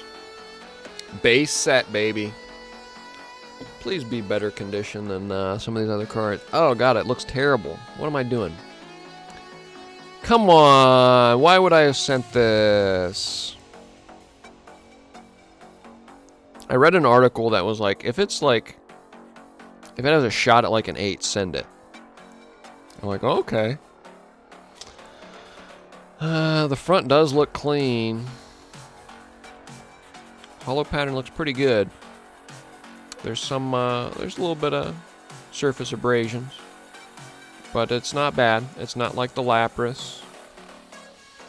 But how about that? Alakazam, Kinsugamore. Oh, shit. I didn't see it. I didn't see it. I didn't see it. I didn't see it. I didn't see it. We're good. Genuinely did not see it. I don't have a high enough frame rate for someone to break down the footage there. Keep the betting going. I'm gonna go 8 on this because the front looks good. Centering is clean. We got maybe like a 53, 47, 55, 45, top to bottom. The hollow foil is pretty good. I'd say it's in 8 or 9 contention there. It's just the back that might jeopardize us. I don't know how bad they're going to knock us on that. That looks terrible up there. But I'm kind of using some of the insight I got from the Lapras, which looked clean on the back. That hollow looks amazing. The OG hollow pattern. I'm hoping they don't put too much stock in it. It's a 7 or 8. We're going to hope for an 8. Base set Alakazam 8 would be killer. 125 bucks. Tommy Fresh says redeem hydrate, probably because of my fumble.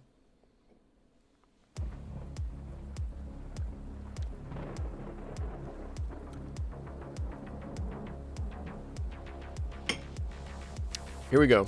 Here's your countdown.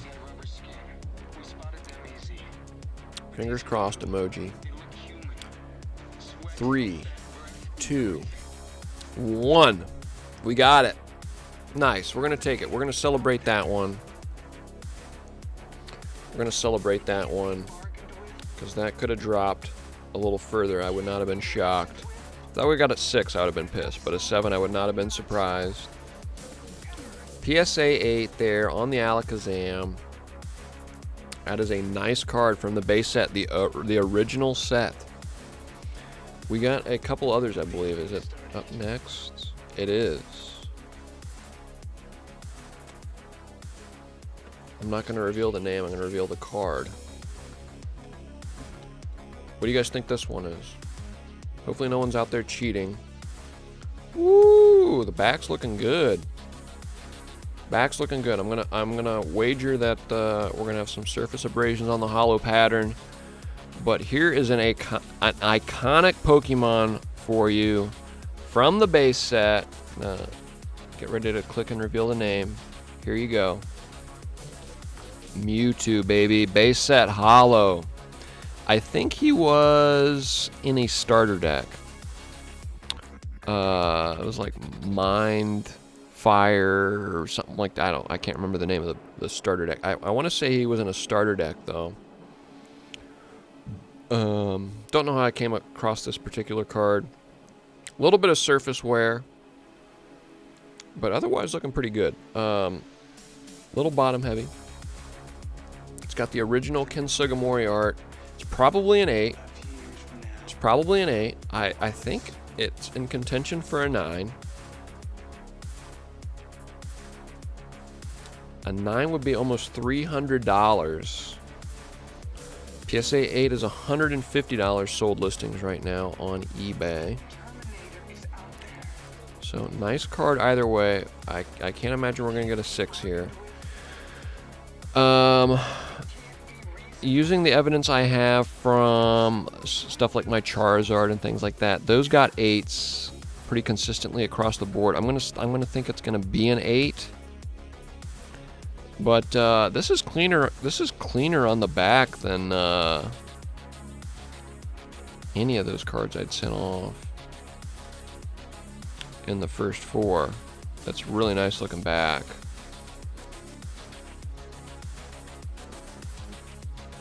So I'm gonna go, man. I'm gonna manifest it into being. It worked for our Erika's Clefable back there.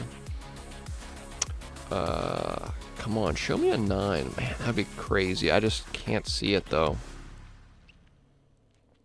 But I can. Mind's eye. I'm seeing it with my mind's eye. PSA 9. Stop your bets. Here's your countdown. Show me a PSA 9 one time. Man, this would be a killer pull. PSA 9 from 1999. The original end boss here. The iconic legendary Pokemon Mewtwo. In 3, 2, 1. It is the 8. It is the 8. Can't complain. It's what I expected. Tried to manifest the 9 into being. Sweet card. Sweet card. $150 still. Mewtwo. Ken Sugimori. It is the Mewtwo.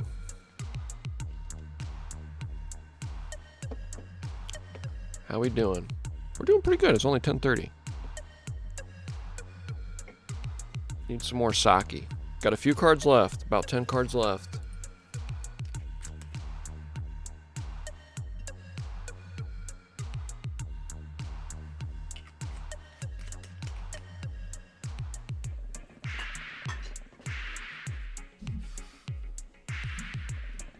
Still don't know where the cat's at. We're coming up on some Charizards. Is it next? Is it next? It's not. I kind of like slow rolling this. I kind of like slow rolling what we're even looking at. T-Brad knows what we're looking at. He doesn't have the grade. He has my guesstimate. Looks bad on the back. What did we pull early? We pulled a 8 on the Alakazam, even though the back was a little chipped up. Gotta have a clean hollow pattern. This was one of my favorite Pokemon. This was my favorite art at the time. I had to own this card. I don't know if I pulled this from a pack or traded for it. What's the spoiler? Is this? Oh, it's up there. Thomas. It's fine. It's fine. It's fine. You're doing a great job, Thomas. Flareon. What's your guys' favorite evolution? We actually have it in the backdrop. You can't really see them real well, but we do have all the evolutions back there. I believe there's 8 of them. The original 3, though, were Flareon, Vaporeon, and Jolteon. Flareon, of course, fire type, Vaporeon, water, and Jolteon, the electric type. Flareon was my favorite. And this artwork had some say on that, because this is badass. I tried to draw this a lot. I remember I tried to draw it. There's some foreshortening going on with the paw coming out of the mane and the fiery tail there. Tough card to draw. But Flareon. Answers coming in. Tommy Fresh had to go with Jolteon. Jolteon and Zapdos were his 2 favorite Pokemon. Interesting. You like the electric types, it seemed like. Of those 2 types there, those trios, I would go Flareon and Articuno. Articuno was my favorite legendary bird, and Flareon was my favorite of the evolutions. Overall now, I don't know. I honestly, I really like all of them. I like Vaporeon and Jolteon. If I had to pick one, I'd probably still err towards Flareon of the 3, but overall, with all of them in the mix, I'd have to go Espeon, I think, which is the psychic type. Flareon, though, the holo pattern looks pretty good. There's a little bit of what we've been seeing so far with some of the abrasions, but pretty clean front to the card, which is exciting. Top to bottom, similar where we got the bottom, a little bit of bottom heavy. No, I don't love the Moltres. Who loves Moltres here? Where are the Moltres fans? It's just the back is jacked. I'm going to hope for an 8. I'm going to hope for an 8 on this one. I'm pretty confident we're going to get an 8 based on what we saw with the Lapras earlier. Or not Lapras. What was Alakazam? I'm going to hope for an 8 here. Oh, stop your countdown. Stop the countdown. Almost fumbled it. Flareon, 8. In 3, 2, 1. We got it. All right. PSA 8 on the Flareon. Cool card there. 175 and an 8. If we could have aired on the side of the 9 there, $325, but it wasn't meant to be. Let's honor it. Excited about that card. Sweet artwork.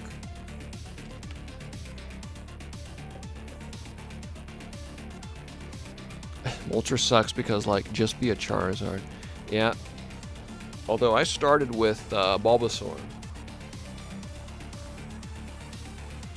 Bulbasaur is my first starter because I thought that was what evolved into Blastoise. I bought Pokemon Blue. I saw the front, the box art, and I don't know. I was not a super intelligent child, apparently, because I looked at the box art and I'm like, I'm going to pick Bulbasaur because that is what's going to turn into a Blastoise, right? No. What? It's one of my more embarrassing moments, honestly. But, so I didn't have a fire type. So I think I got the Flareon going. And then I think I went Articuno in my party.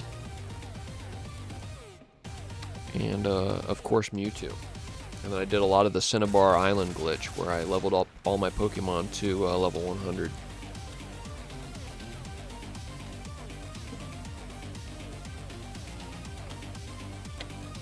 Here we go. Starting to feel the sake, guys. Starting to feel pretty good. Next card, because Thomas is going to reveal it anyways, I'll pull it up. It is a pretty cool card here. Dark Typhlosion, folks. So Gen 2, this is from the Neo Destiny, I believe. Destiny had the light and the dark type Pokemon. This was a dark type. So not dark type where you'd have a dark energy, but all your evolved forms would fulfill their destiny, and they would either become a light type or a dark type. And this became Dark Quilava and Dark Typhlosion. So Dark Typhlosion, pulled this with my grandparents again, pulled this one from Walmart. It's amazing like how you remember this stuff, but and maybe I'm the only one that remembers this kind of stuff, but just the impact that Pokemon cards had on my life, like it was cool. I loved Pokemon cards, man. It was so addicting. I remember pulling this. We had to go to the KFC, Knights of Columbus, did some bullshit there. I opened this in the car, I think, while we were driving to the KFC, and I was geeked in the back seat of the car. My grandparents had like a cloth blanket, like real thin, like sheet over the seats of the car. It was an Oldsmobile, light blue colored Oldsmobile. I think my grandma was driving, maybe my grandpa, can't remember. Dark Typhlosion. I don't know if this spent some time in my grandma's purse. I think I was old enough. I probably just held on to it. Corner, just this bottom left corner is a little unsightly. The other corners look pretty decent. And then the hollow pattern looks clean through the case here. There's probably something on it. It just almost has to have something. This is looking pretty nice. This is nicer than I remember. I gotta be missing something. Centering top to bottom pretty good. Just a hair top heavy. Left to right pretty good. Just a hair right heavy. I think those are both in the range of what they're looking for when they're grading these. So I don't know, this might be a 9. It doesn't feel like we're gonna pull a PSA 10 hollow tonight. We have a few more shots at a PSA 10. I don't think this is it. I think this is a 9 though. Man, I would love to pull a 9 on this. PSA 9, $200. Dark Typhlosion from Neo Destiny. No fried chicken grease. My grandfather did work the fryers.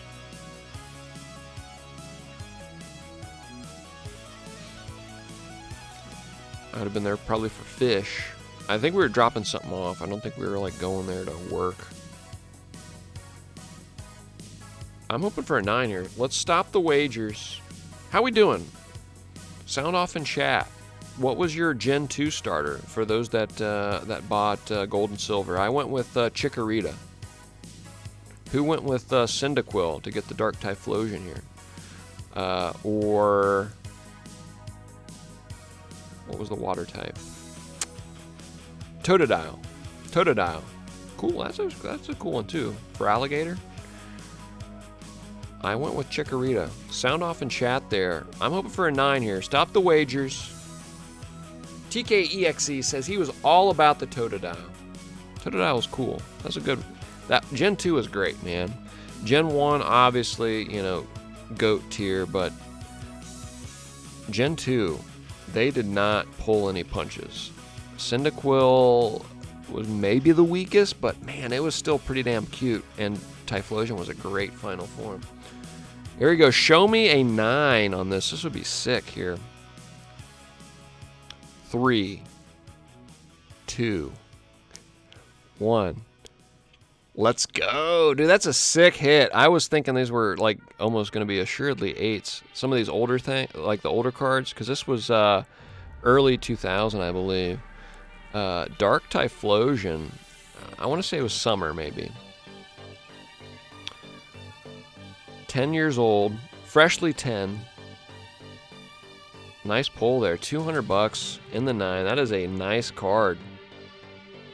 Loving that one. Loving that one. Spoiler alert from Tommy. He does not stop the wagering until I say 3. I just don't know how much desync there is, you know? Like, you might be like 20 seconds behind me. We don't know. People could be abusing the system. That's a spicy pull. That's a spicy meatball. Gen 2 was better because you could play all of Gen 1 in it. I don't know what that comment means. Gen 2 was sweet though. It had night and day. So whenever you play, like I'd get off school and you could play for a few hours and then it would change to night and then you could get like all the hoots at night. Dude, that was sick. And I started with gold and then I got silver for like Christmas or something like that. Pokemon was a killer IP, man. That was my favorite growing up. Everything else just kind of felt like a fad, but Pokemon has lingered. Boom, baby. How anticlimactic was that? I just snuck up on you. I don't have the holo version of this, unfortunately. But we have, it's Charizard time, baby. It's Charizard watch. Big money at stake here, even on the 8s, which this is not going to be an 8. Come on. Corners, though, chipping there, softening there. It's probably a 9. These are the big daddies, baby. This has got the 3D, what was that show? Reboot? I just pulled that out of thin air. Remember Reboot on WB? Was it WB? Kids WB? It's kind of got that artwork style going on. This is from Expedition. It is a Charizard. I do not have this in holo. You know who does? Adonai. 8 Adonai 8 has the holo version of this, which is worth several grand in a PSA 10. He does not have... He's gone now, but he does not have the GOAT. He does not have the OG, but he does have this in a holo, which is incredible. I have the non-holo version, which we'll take it. We'll take it. We'll take it. You don't have this? You have this. You have this in a holo. You gotta have this. I remember you having this. Yeah. Yes. 8 Adonai 8, yes. He's got this in the holo. He doesn't have the OG. But this is like just a cut below, because you have this, you have the Dark Charizard from Team Rocket, and you got the OG. And Blaine's. And you have Blaine's as well. You did really well. I've got Team Rocket and the base. You've got Blaine's Charizard and the Expedition. These were the first 4 iterations of Charizard. Incredible card here, even in the non-holo, which should grade a little easier. I'm hoping for at least a 9 here. With the softening in the top corners, it's probably not a 10, but my God, a 10. $500. Here's your countdown, Thomas, even though you've got the masterful synchronization over there.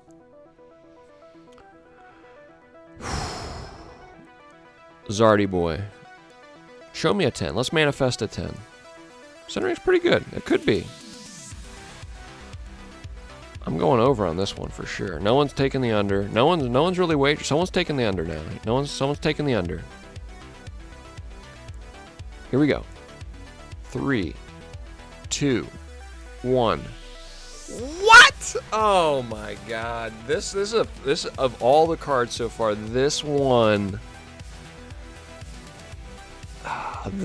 makes me suspect that they're suffocating the value of this card deliberately. We're dealing with 2 little tiny little bits of whitening up here, and it is barely there. Bottom corners look really good. Centering looks really good. It's maybe a hint bottom heavy. It is. God, it's in there. Damn, dude. Are they saying it's bottom heavy on the front here? It looks a little out of square, but man, that shouldn't jump you down to an 8. Give me a break, dude. Zards only get you a PSA 10 if you have 1 million subs on YouTube. Dude, I don't know about that one. I've heard some conspiracies that they're like suffocating the value of some of the cards.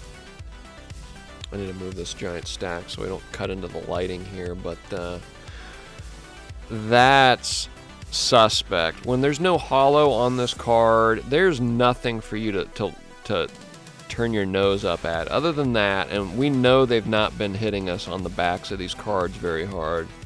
That should be no lower than a 9, and it should be in a conversation for a 10. That's a joke. I don't agree with that one. I do not agree with that one. I might break that one out. There's no reason to keep that one slab. But, you guys want a sequel? Who wants a sequel?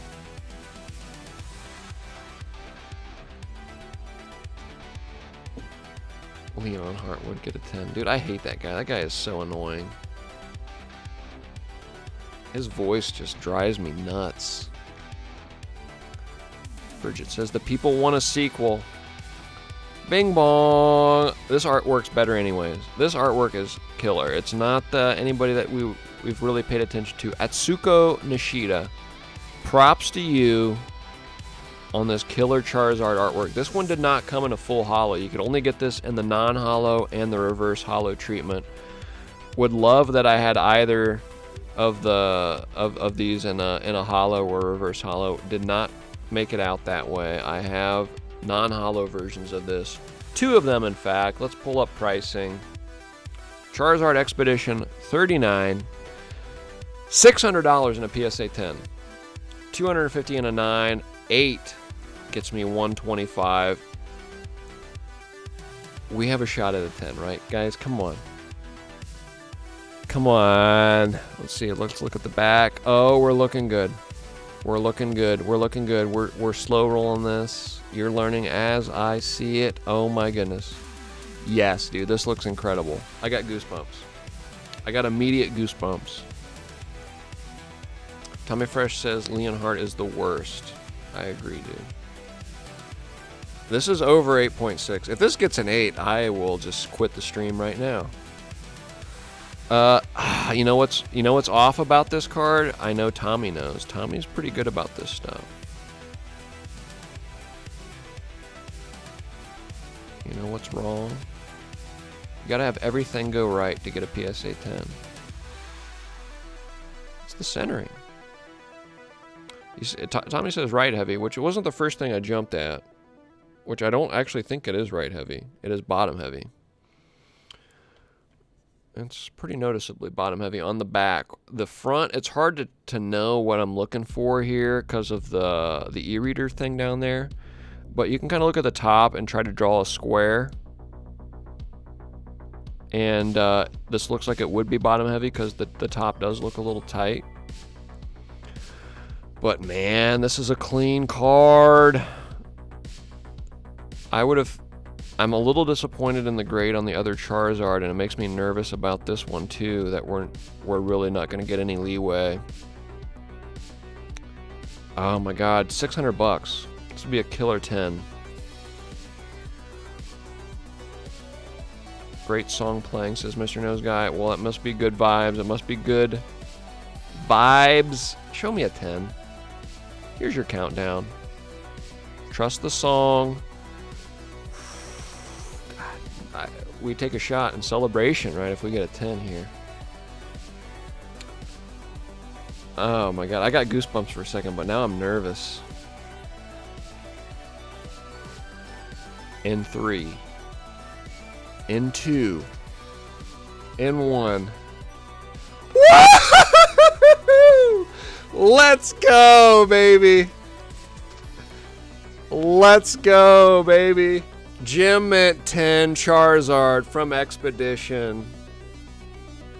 Let's go, baby. Oh my god. We needed that one. We needed that one. Oh my goodness, dude. Hell yeah, dude. Shots, baby.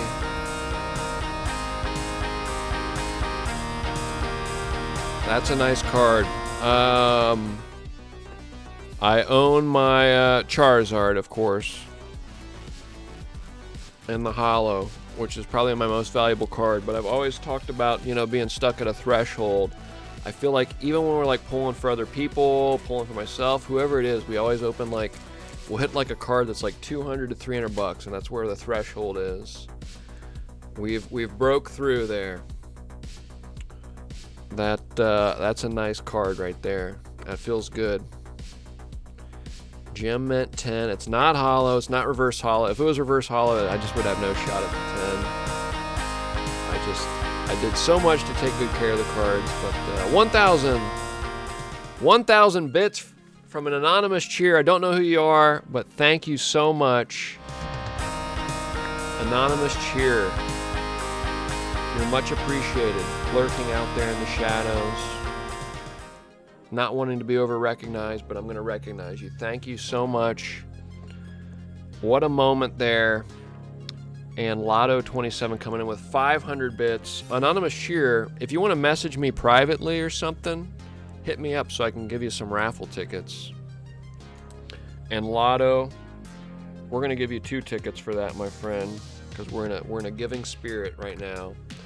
Got the Gem Mint Charizard. That is a nice card. That is a cool one. Made it all these years. Fuck. We knocked it over. No disrespect. Honest mistake. We're doing pretty good here. We got the Dark Typhlosion and the 9 there. That was a cool pull. This one you do want to see the grade. Keep that front and center there. We got to do a shot. Too many 10s, folks. Too many 10s. Hashtag too many 10s.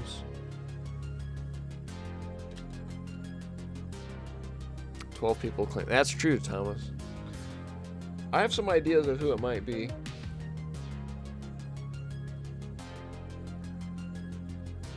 But I don't even know if they would even want the raffle tickets. That's a Cuck Nation win, baby. Gem Mint 10. And you guys, you know, we have fun on this channel. We have fun on this channel. Let's run it fucking back, baby!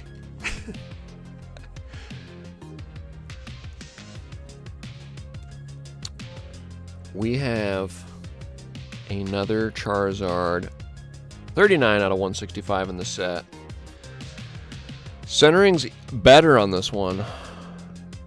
Surface clean to the eye. Looking at the corners one at a time. Pretty good. It's a little softer. Oh boy, baby. Oh boy, baby. This looks good. This looks good. This looks good. Let's get those wagers going. Do we have another a wager going on this one? Can we run it back? I'm feeling another 10, baby. Let's go, let's go, let's go, let's go. Another Charizard. Can we hit the PSA 10? Wager is up and running. Wager is up and running. Can we have 2? Man, it would be cool to have had the 10 on the other one. Again, I don't know what they were seeing. We've had some really cool cards tonight. Just looking at my stack over here. I really need to go back and just appreciate all these on my own time. We got really drilled on this one for having 2 little corners there. Centering was otherwise good. But it wasn't meant to be on that one. Got knocked all the way down to an 8. But do we have 2 PSA 10s on this Expedition Charizard? It looks... God, there's just the hint at something on the corner and edge there in the left. Right's pretty damn good. I don't know. Centering's better on this one, front and back. We might have another 10. The line is at 9.6. So you're wagering it all here on a 10 or a 9, which is definitely what this is going to be.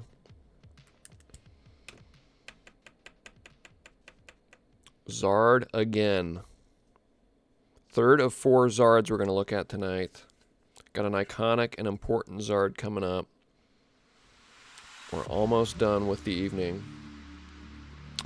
Here's your countdown.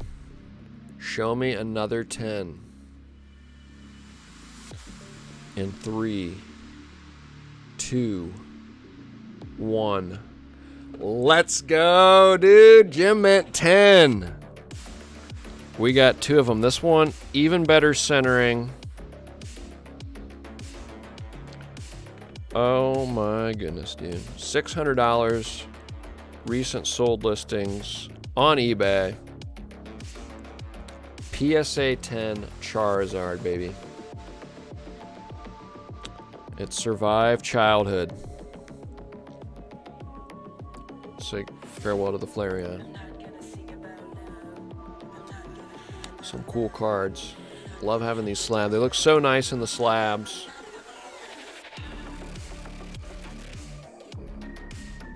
We got the Zardy boys showing up in 10s. I was hoping for that all night. Thinking that, you know, I know I had a few non-hollows in here. It's the Charizard. Thank you, Jaymon, for the well-wishing and congratulations there. Well, look at these Harp Seal emotes. Got a lot of Harp Seals. Johnny Bama must be subscribed to some Harp Seal channel. But we are firing on all cylinders now as we go down the home stretch. Got some cool cards.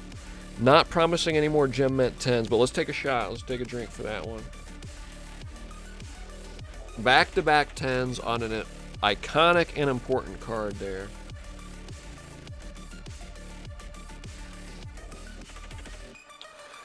Again, one of my favorite artworks, really, across the game.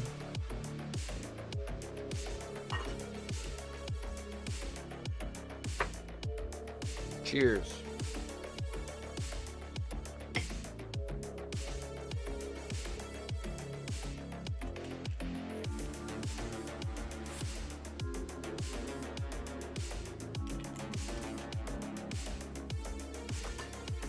Okay, we're back. We're back on rails. I'm counting 5 cards left. This is truly the home stretch for my big submission. Waited 14 months. All the cards are back. The final 5 cards. Here we go. Got a first edition vintage holo. It's not in great shape, I'll be honest with you right now. One of my favorite Pokemon. This would be my starting 6 for sure. Still used it as recently as X and Y. I think I had the Mega version. Chipped up. Back does not look too good. I'm going to guess we're going to probably get a 6 or lower on this bad boy. Really cool card. First edition. Gengar, baby. Fossil.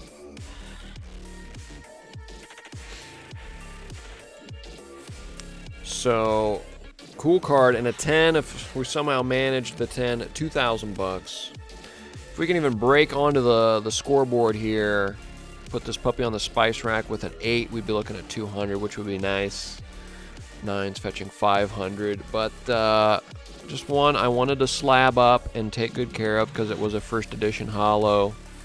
Won't have to worry about it much moving forward, and who knows what it'll be worth, whatever grade we get here over time. Is that on the card or the case? I think that's on the case. Still looks pretty decent, all things said about, you know, being marked up here. Got the surface wear and abrasions. No higher than a 7 so far, in my opinion, looking at it. Centering is a little bit bottom heavy. And then on the back itself, again, we looked at this earlier, but a lot of stuff going on with the edge here. Some chipping on the edge, chipping on the corners, chipping on the right edge, chipping on the top edge. Line is 6.5. It's a good line. I'm going to lean on the lower side. I'm going to go 6. I don't think this would bleed into a 5. We haven't had a 5 yet since we had the Tentacruel from Southern Islands, which had a huge dent in it, and I knew it wasn't going to get a good grade. I just wanted to have a complete set of my graded cards from Southern Islands. I don't think we're gonna have a 5 here. I think it's a 6 or a 7, and I'm gonna err on the side of the 6. Again, thanks for everyone for joining tonight, having fun revealing these cards. I could have just unboxed these silently in the night and just looked at all the cards, and that would have been it, but it's been fun celebrating this with everybody here. Pretty fun and impressive Pokemon card collection from childhood, I would say. And we got a few more cards left here. So let's see here with the Gengar, first edition. Little story about this card, not the specific one inside the slab here, but had a friend, Adam, and he got a first edition Gengar. Couldn't have been this one though, because he gave it to his mom to laminate at work. So I don't know what the lamination process does, but melting that plastic to it could not have been good. It looked cool in the laminated sleeve that his mom made for him, but yeah, I don't know about that. That's got to be indelible damage. Mine, on the other hand, probably not looking a whole hell of a lot better, though, to be honest, so we won't make fun too much. Here's your countdown. The laminator protects it from the washing machine. I fortunately did not wash any of my Pokemon cards. Did not put a rubber band around any of my cards either. I did pretty good, all things considered. This one I traded for, I can just tell. Like, I would not have had this in this condition. Here we go. Gengar, badass artwork, got the 3D modeling going on, but even then, still looks really good. 7, maybe? Just one time. 3, 2, 1. 7, all right, we'll take it. We'll take it. First edition. It's the first Holo first edition we've looked at tonight. Paying out on the 7. 6.5 or higher, paying out. That was a good line set. It was definitely a 6 or a 7. Congrats to the 7. Congrats to me too. I did not think we were going to get a 7 on that there. 4 cards remain. Slow roll. I don't know what this one is. Keeping it a secret from myself, not looking at any of my pricing data. What do we have? What do we have? What do we have? Not trying to think too intently about what cards are left in here. Want to surprise even myself. Not thinking about it. Corners look good. This is a nice looking card. A little bit of softness on all the corners, but nothing crazy. What do we have? It is a... Ooh, I like this card a lot. It is a Suicune. Holo Suicune from Neo Revelation, I think is the set name. It's either Neo Revelation or Neo Discovery. If I look at that symbol, that makes me think Discovery. Or, I don't know, Revelation. I don't know. Can't remember. It's not Neo Destiny. Neo Destiny had the light and dark types. Suicune, though. Sweet card. Has some surface wear. This was one of the cards I believe I bought when I was talking about the Rocket Scyther earlier. I bought 5 cards for like 12 bucks or 15 bucks. So for like a $3 investment, I think I'm going to be doing okay. I think I'm going to be doing pretty good here. Took good care of it after receiving it, but from its original owner, has some surface wear. Would love to escape with an 8. The Gengar makes me think that we could get an 8 on this. Centering's pretty good. There is a mark. Discoloration there on the yellow. I do remember that now when I sent this off. It's a 7 or an 8. It's not a 9, definitely not a 10. 10 is a $750 card, nice card. But if we can escape with an 8 here, 200 bucks, it's a nice card. Corners, again, were pretty good. Not crazy bad. I don't think we're going to get marked up bad on the back here. Centering's pretty good on the back as well. Show me an 8 one time on this Suicune. Vegas is not liking this discoloration. Where's the line set at there, Thomas? 6.5. Oh, we're over. We're over on this. We got to be over on this. Man, if this got a 6, it'd be the second card of the entire submission that I would just be really disappointed with. It's a 7 or an 8 in my mind. I'm gonna manifest an 8 into being. Here's your countdown. Final few cards of my original Pokemon collection. In 3, in 2, in 1. I was off. I was wrong. The discoloration. Vegas. Vegas was right to not like that discoloration. Damn. I'm not happy. I'm not happy with it.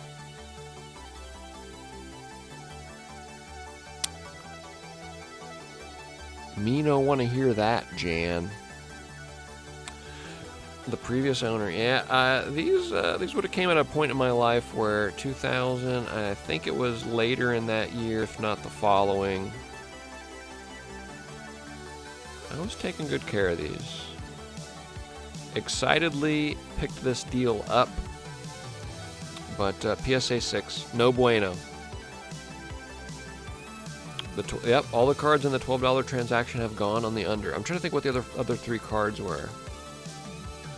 Trying to think what they were. Suicune, Rocket Scyther. I don't know if any of the cards we've looked at otherwise would have been in that. I don't know. But it stinks, but still worth more than $15. So we did okay. But it was a good time to be in Magic the Gathering, though, too. So I hope our other recipient on the other end there is not too disappointed in the transaction. If he even remembers, which I doubt he does. Here we go. Got another card. What is this going to be? It is... Okay, it is a Expedition Ampharos Holo. Man, Ben. Come on now. Got significant chipping in the corners. But one of my favorite Pokemon from Gen 2. This is the final form of Mareep.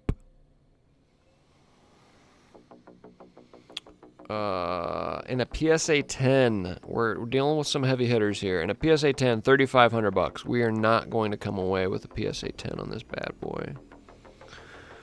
In a 9, $500. I don't think we're coming away with a 9 on this bad boy. In an 8, $200. We would take an 8 at this point and be happy. We got a nice swirl there. Got the swirl right next to the face of the Pokemon.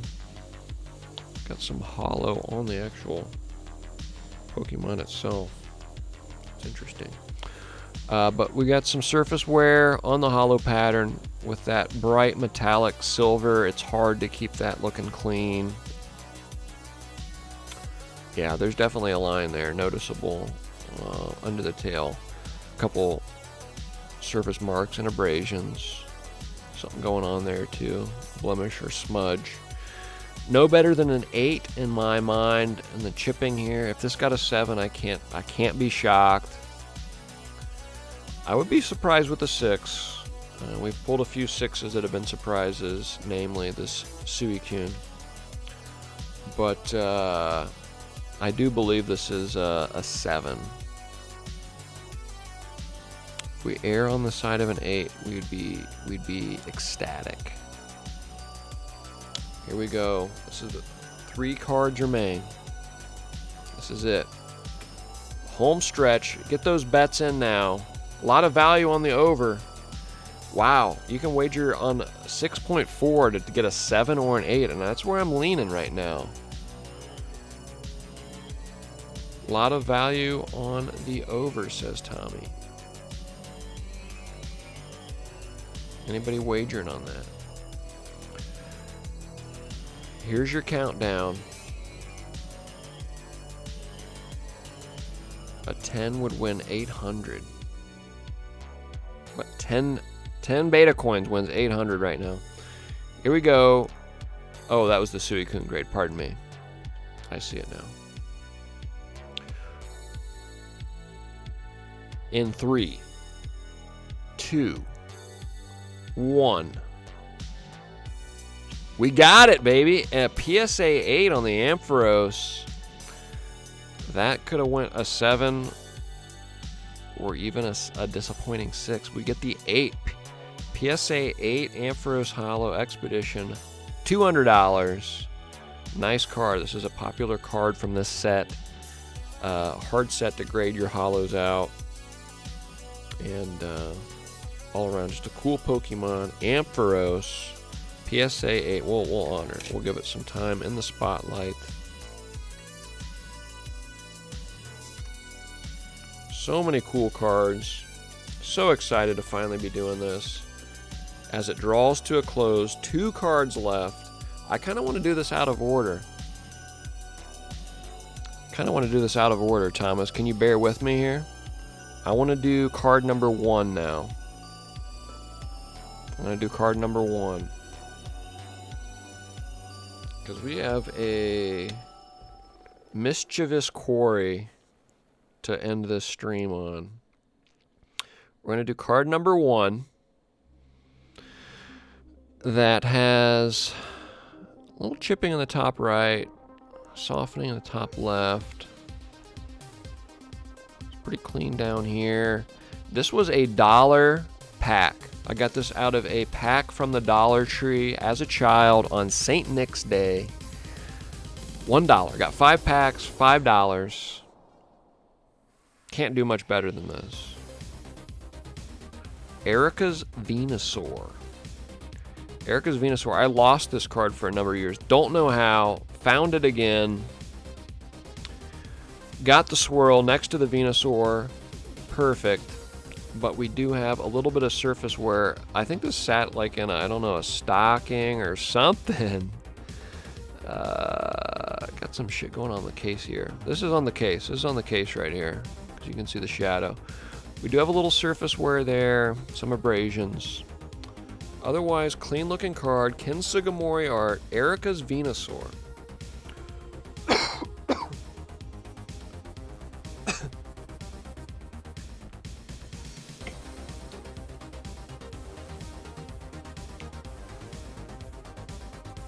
Plug for the iPhone camera again. Amazing quality. Yeah, we are looking through an iPhone 7. Got my 12 handy somewhere as well. The Pro Max, but this is just an iPhone 7 Plus, I believe. It's the best in the game, guys. And I'm not broadcasting. I could broadcast this in 2K or 4K. It'd be stellar. I think I'm broadcasting in 1080p. The quality, I don't even look at the physical cards unless I'm really looking close. I'll do this. When I'm doing this, I'm looking at the physical card. I'd look through the camera and just look at the monitor because I'm on a 4K monitor with my iPhone camera. It's stellar, baby. And we got a comment from J-Mon. I don't think it's actually from J-Mon. I think it is from the Real D West on Twitter, who banned J-Mon, blocked him. But happy for the true Bengals fans. They're few and far between, but the ones who have gone to the stadium every home game for years, happy for you. The other Prairie Dog fans that poke their heads up when the things are good, be better. What a terrible take. Woo. What a shitty take. Little chipping. I'm gonna wager we got an 8 here. And even in an 8, sorry I don't have the pricing data up here. Not the Wheel of Fate. Even an 8, $150, and a 10, $1,500. I just don't think it's in the cards here. A surprise 9 would be nice, $275. Centering, again, just maybe a hair bottom heavy. I don't know, it's pretty damn good. This is a nice looking card, all things considered. One of the original starters. Didn't see any Blastoises tonight. Didn't have any Blastoises in this submission, unfortunately. Worth grading. Had several Charizards. A couple Venusaurs. This one, man, would love a 9. I think it's going to be an 8. This one is right heavy, says Thomas. It's hard on the camera. It really is with the shadow coming in from the side here. It really isn't that right heavy. The centering is pretty damn good. It really just comes down to just a little bit on the back, which isn't going to hurt us too much, and the surface wear on the foil pattern, which when there's really any of it, I've not had any luck getting a 9. So I'm going to go an 8. I'm going to go an 8 on this in 3, 2, 1. Rough. It's rough. Got the PSA 7 on Erica's Venusaur. Nice swirl and everything, but it is not able to redeem this card. It is a PSA 7. Bummer. This is your last chance to gamble on PSA, says Thomas. Listen up, cucks. Does it get any more iconic than this? Gotta go into my old bag of tricks here.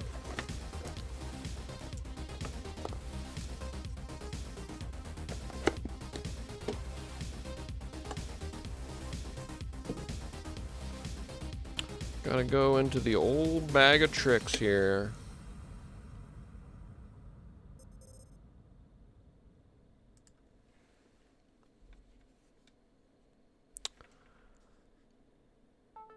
We meet again.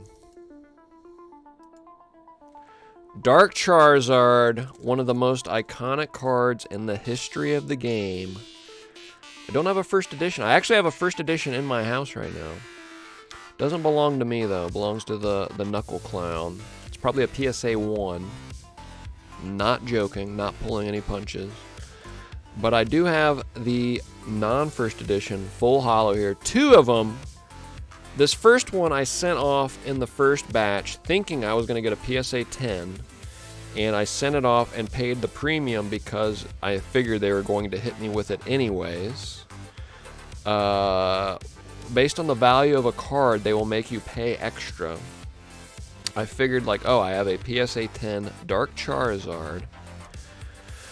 So I sent this guy off thinking, and again, it's hard to see with this shadow coming in from the side. This is perfect centering. It's perfect centering. Trust me on it.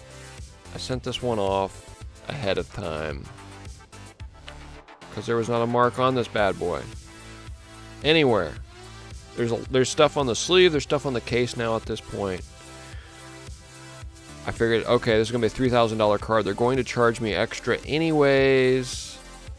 Look at this freaking card.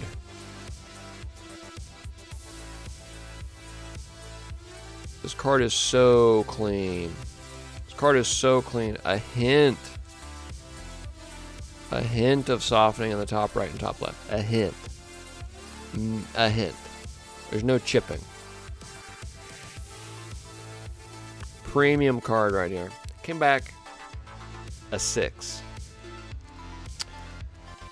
With the rest of my submission here, I sent this bad boy off. Look at this one, jacked to tits. It's horrible. Look at the surface wear on the card. You can see it. You can see the difference. There's a clean card on the left, what it looks like when you have a clean card. And here's what a card looks like on the right when it has jacked up surface wear. And it's got, look at this hollow bleed on the sides. This needs to be a 5. This needs to be a 5. Or PSA, what the fuck?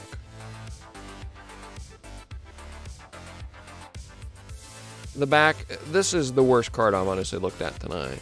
It's got so much shit going on. The corners and edges actually look halfway decent, all things considered. But there's blemishes and bullshit on the surface on the back.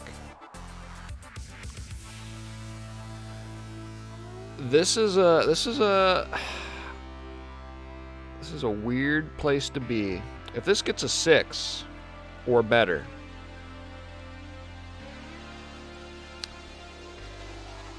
we're throwing down. Is it better? Is it worse, says Thomas. Was the grader on crack? If the new one is higher than a, do we make Braum open the 6? I'm 100% cracking the 6 open. I don't know if I'll do it on stream. I'm definitely not doing it tonight, but I'm resubmitting it. I don't know if I'll go with PSA at this point, or Beckett, or SGC, or CGS. But this is a card that should not have got anything less than a 10 in my mind. And here's its brother. Where are we landing on this one, guys? What did I tell Thomas? I think this was... I told Thomas I think this was coming in at like a 7 or 6. It's jacked up. It's jacked up. If it gets a 5, PSA really needs this to be a 5 at this point.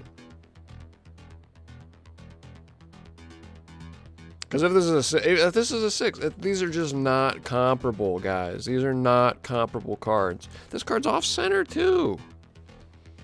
It's top heavy. This is an iconic moment. Can I grab the Lapras?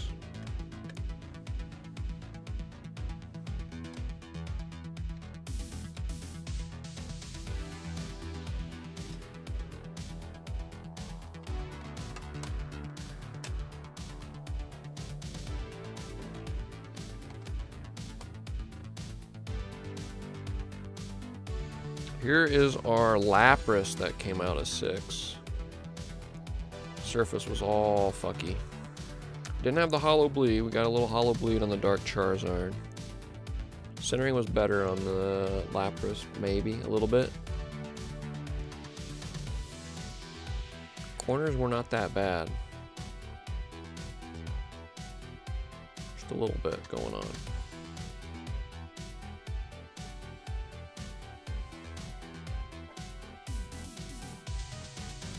An iconic moment on the stream here. God, I want to see a 6. I want to see a 6. We have 2 of these in hand.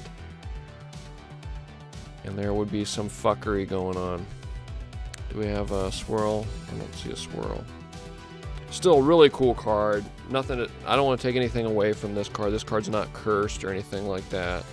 This card makes me have suspicions that there is an occult or something, you know, operating in our mortal world here. But this one, nothing to say bad about it. It just it had a rough previous owner. I don't remember how I got this one.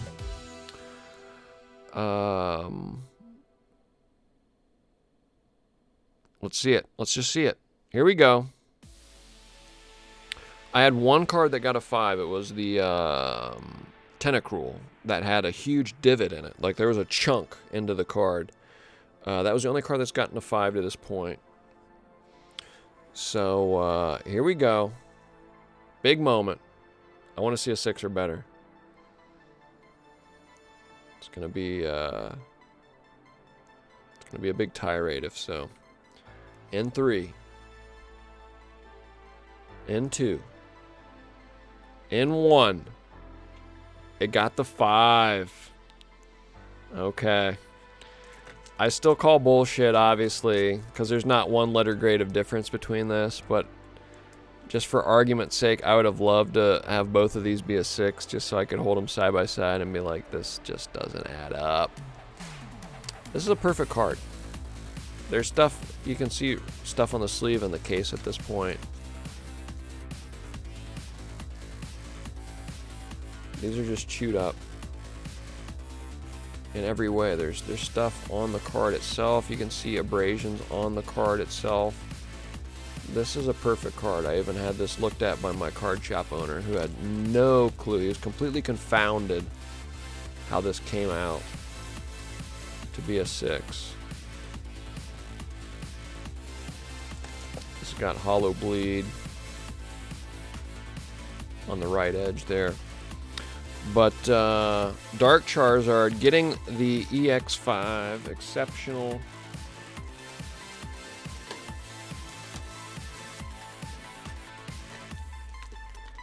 That brings us to the end here. We have looked at my entire Pokemon card submission. If only I would have laminated these Charizards, I would be in much better shape now. No. congratulations to everyone who predicted that one correctly. That's it. I don't even know what to do with myself now. I'm gonna finish my sake here. But we are at the end of it. Iconic moment of the stream. Right here, baby. 2 Gem Mint Charizards from Expedition. Wish these were reversed, but again, if they were reversed, they would have picked something up. I would not have been able to get these in the 10. At least I don't think so. Incredible cards. A lot of $200 and $300 cards. Again, for what it's worth. But we finally broke through, got some really cool cards. Finally home with me in my collection here. And some cool cards down the stretch as well. We looked at a total of 71 Pokemon cards from my childhood. If anybody out there has their own cards tucked away in their closet and wants me to take a look at them, again, with my trained eye now at this point, I can tell you probably what's worth sending off to be graded. You can be ready for the next big surge. Pokemon's such an incredible IP. It's such an incredible IP. There's going to be surges every few years. You want to be prepared. If you want to sell your Pokemon cards, get them slabbed up. There's no better way to sell your cards than to have them slabbed so people know what they're getting. People will pay the premium. And I'm happy to take a look at your cards for you, and we'll send off a big submission here. I sent these off for $12 a card. $12 a card plus I paid for insurance, shipping, all that good stuff. So, what is the estimate on the haul? That's a good question. So, with most recent pricing data as of like last week and the week before, if I would have got a 10 on every card, it was $40,260. If I got an 8 on every card, it was about $4,895.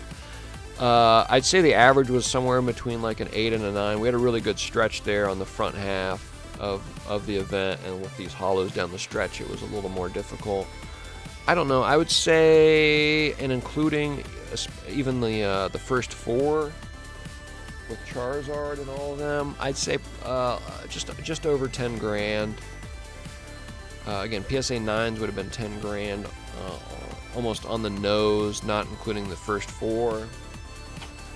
And the first 4, this one's around $800 right now, and an 8, this is around $300, I think. 200? No, this is actually like $100 in a 6, and I think this is like 300 in an 8. So yeah, I would say probably around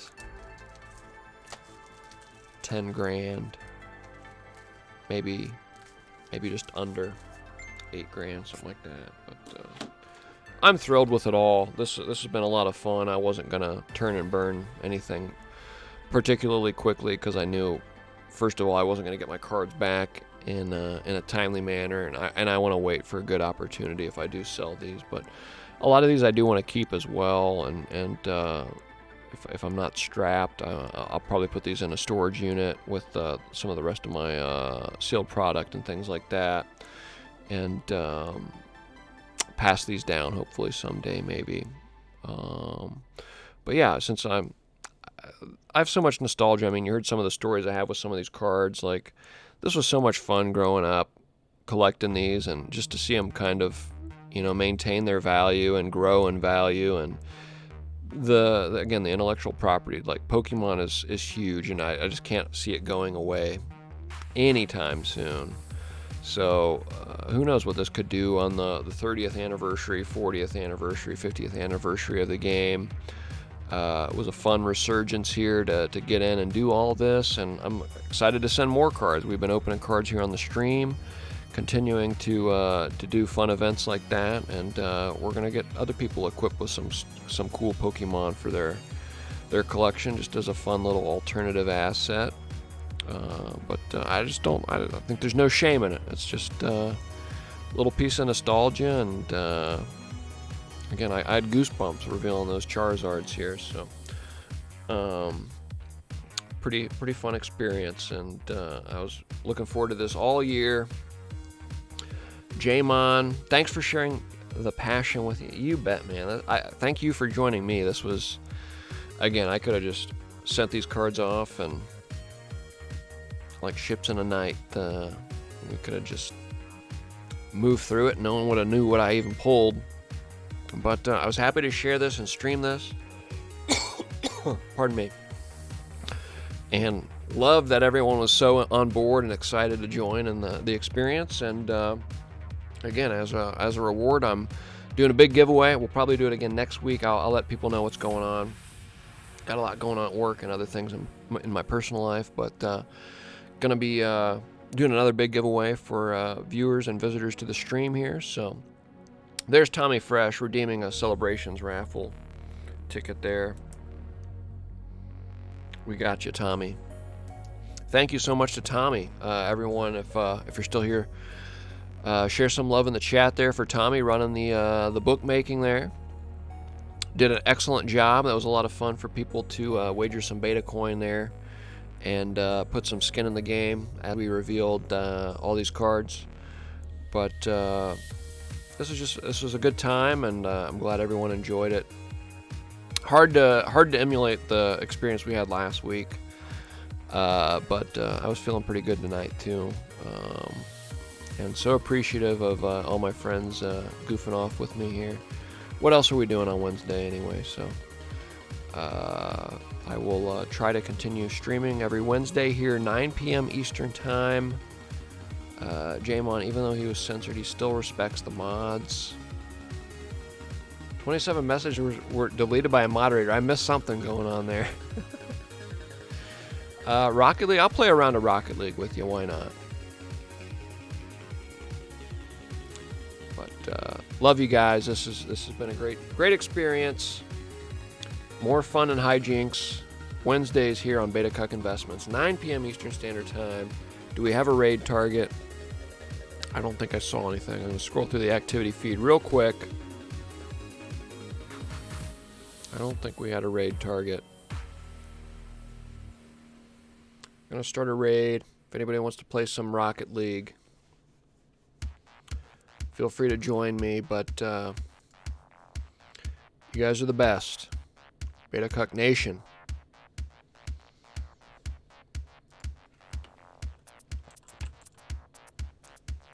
Let's check what Toad's up to. Filing for the raid. Good luck to the Bengals in the Super Bowl on Sunday. For those visiting Cincinnati for some bar hopping and bar crawling, be safe out there. There's the copy pasta from J-Mon, a.k.a. the real D West. But have fun. Be safe at your Super Bowl parties. I might do a stream. We'll see what's going on this weekend. I might do a little watch party or something. I don't know. Since we don't have J-Mon, again, going back to my compliment with J-Mon, a lot of why I'm here is because of J-Mon. And if J-Mon can't tune in, if he's going to be at the bars in Cincinnati, he probably won't do it. But have fun out there, and may the best team win. Have a blessed evening. Check in with us every Wednesday on Betacuck Investments. Peace out.